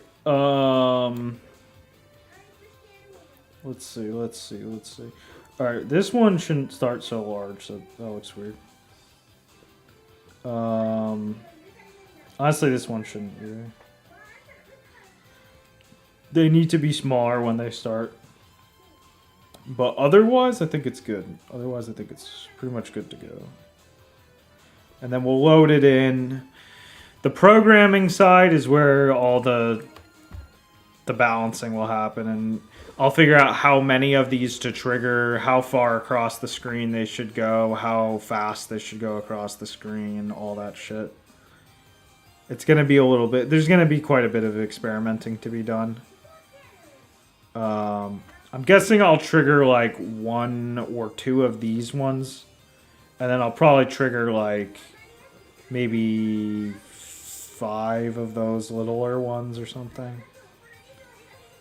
Something like that. And it should look pretty good. I think it'll be a fuck ton better than what we have now.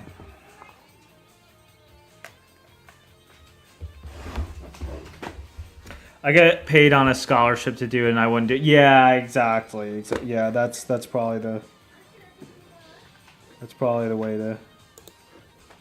way to do it. Oh, Eleanor's got 2 majors. I know someone else who's doing a double major. That's probably the way to go too. You can do cool things with it though. That's the thing. If it's paired with a if it's paired with like, cause you're obviously in the you know, cause you're doing whatchamacallit, you know, some kind of CS related thing, that can actually open a lot of doors. Like if it's not just like, oh, Japanese and nothing else. Like if you have it with whatever, that you can actually get like a lot of valuable positions with that. I know for a fact because I have seen some people who have, you know, like looked into that, and I know that there's a lot of doors that can open.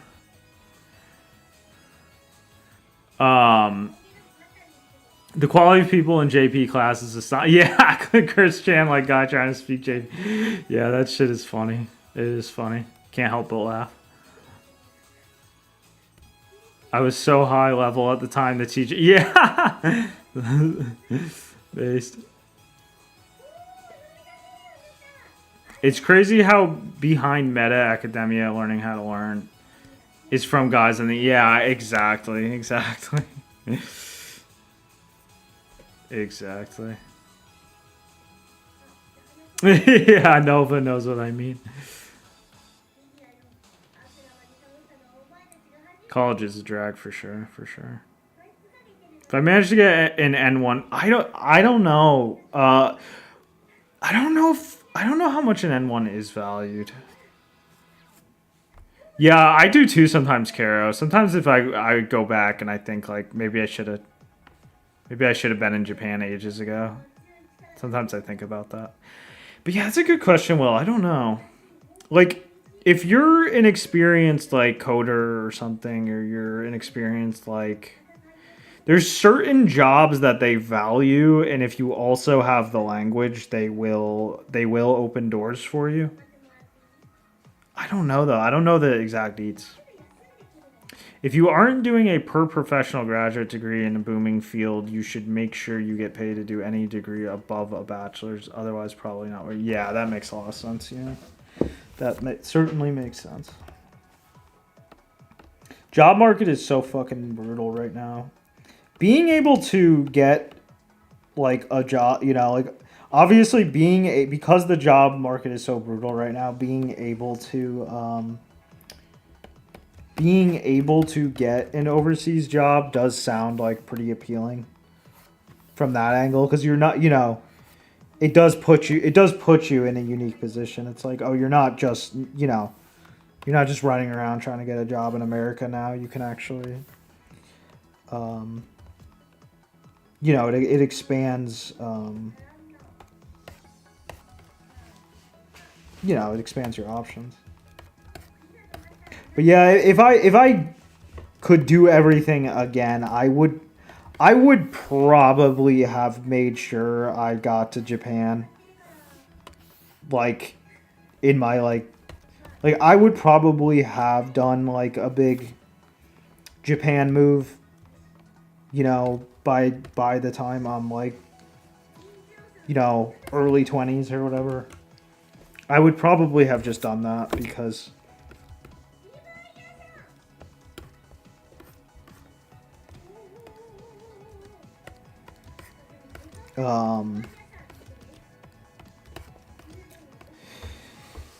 you know, like if I was living in Japan right now, like I could even do stuff like I could very easily do things like try to get part-time work or something at like an aerogay studio or an animation studio or something, and possibly meet people through that and stuff. Plus, I could participate in like physical cons, like Comic-Con and stuff. There's a lot of like, if you're doing like the creative industry shit, there's definitely like, it's a lot of motivations to actually be there. But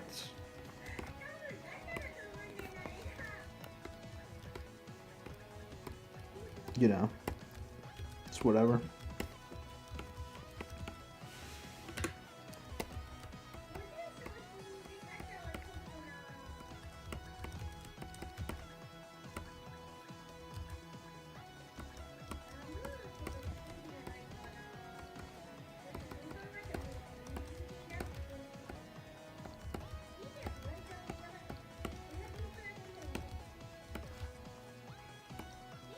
I think it shouldn't have this shit up. I think that's not helping it at all. I think that's not benefiting it. I think it shouldn't.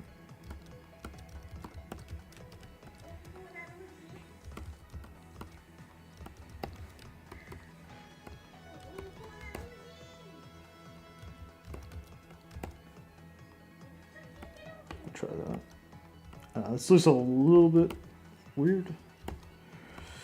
Looks a little bit weird. I think we're gonna get rid of that. Maybe do that. Maybe get rid of that. Yeah, I think that's fine. I think that is the way to go. And then this one we're gonna totally cut down. Oh shit.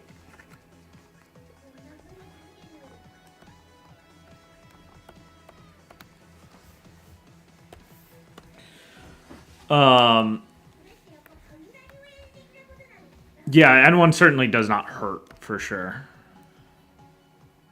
I get paid in supermarket sushi to do my dad's job. Supermarket sushi can be decent. Yeah.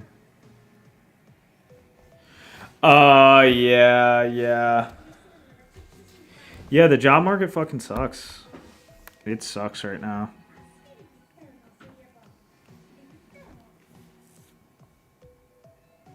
Yeah, don't want to work for a Black Key. Yeah, for sure.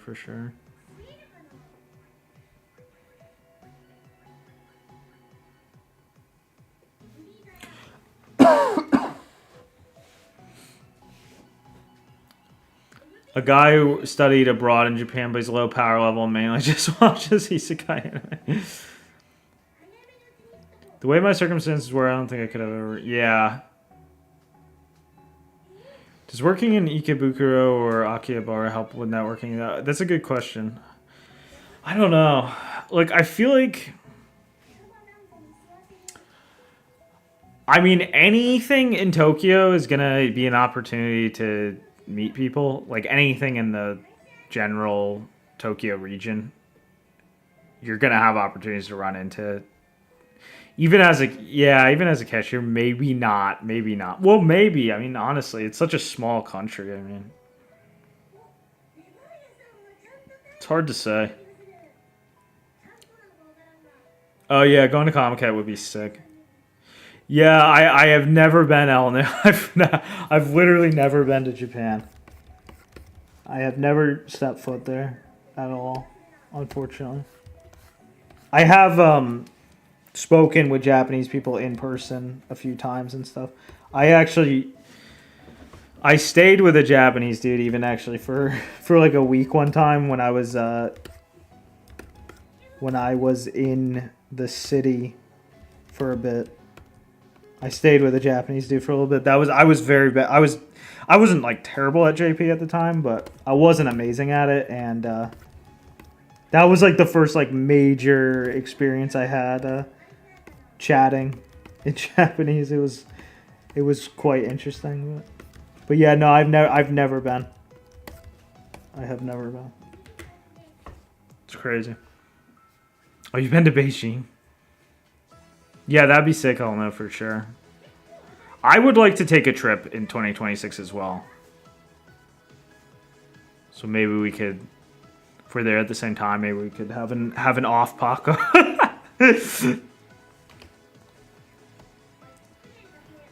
That's it.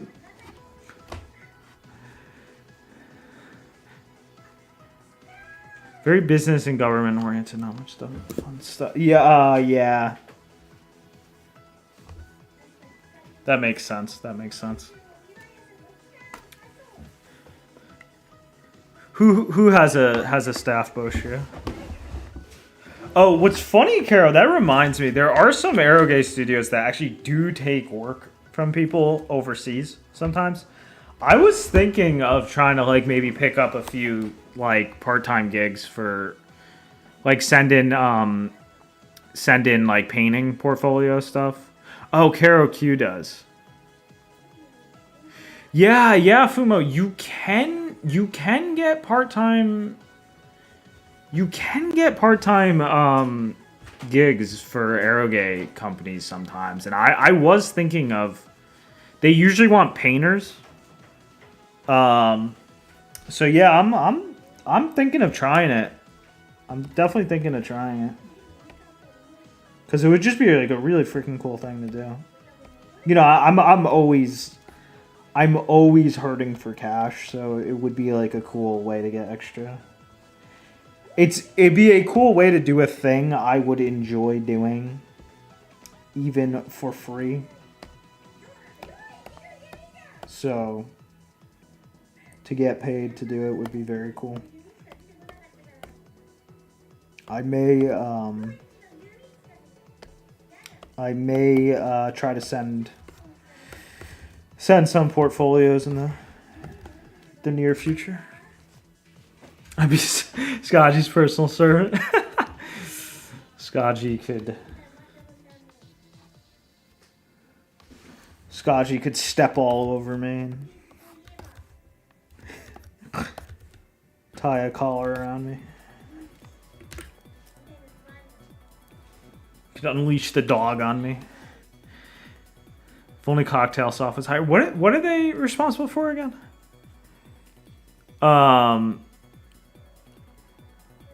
Oh, the subway was nice. Yeah, NYC subway's garbage. Yeah, Scotchy's Oda, man.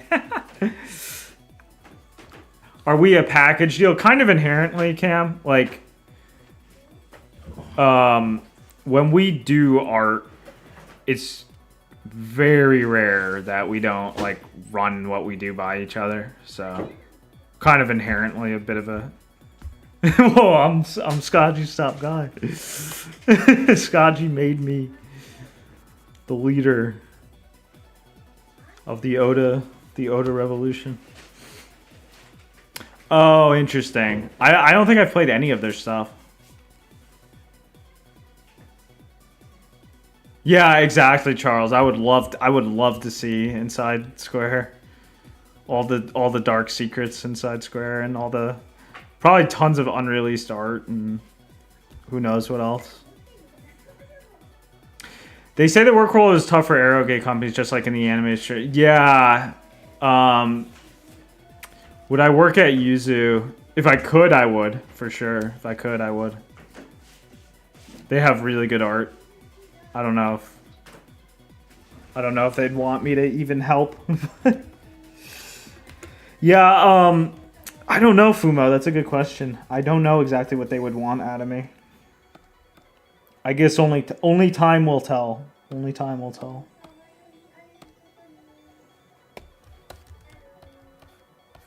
But it's definitely a thing I'm gonna look into.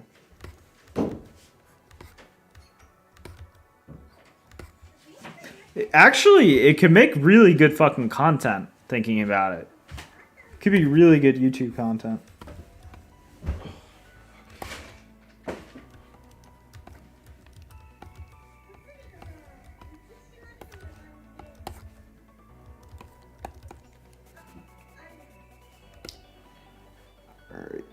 This one, I think, this one is too thick up here.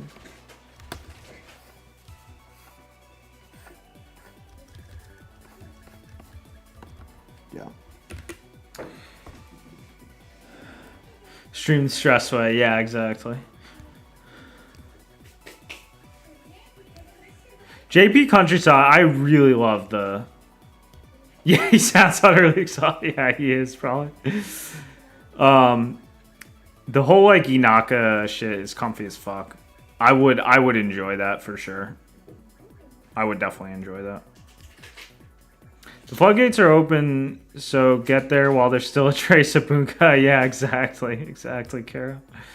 Maybe I got a little confused for a sec because I'm white noising to a JP stream. I'm healing under. I'm like, what? Needs a lipo vitamin D. Yeah. The country isn't as cool with foreigners. Yeah, quite true, Charles. Quite true.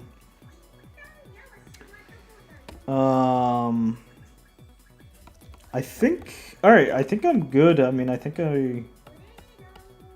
it's just coding shit here. This is gonna be another short stream. I'm gonna get off and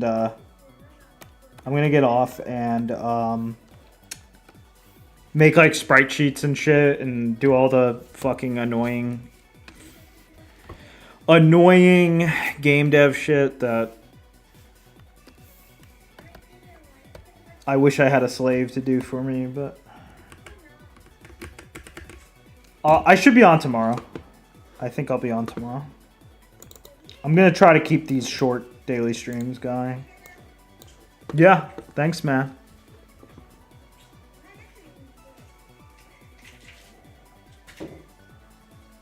No, oh, you're in Naga, yeah. Yeah, Tokyo, Kyoto are cooked. Terrible. But yeah, thanks for popping by, guys. For sure. Here's where we're at right now. Yeah, I think it's good. I think I can get something good going with this, so we'll see. We'll see what happens. If it's not good, then I'm gonna have to modify or redo it. But that is the...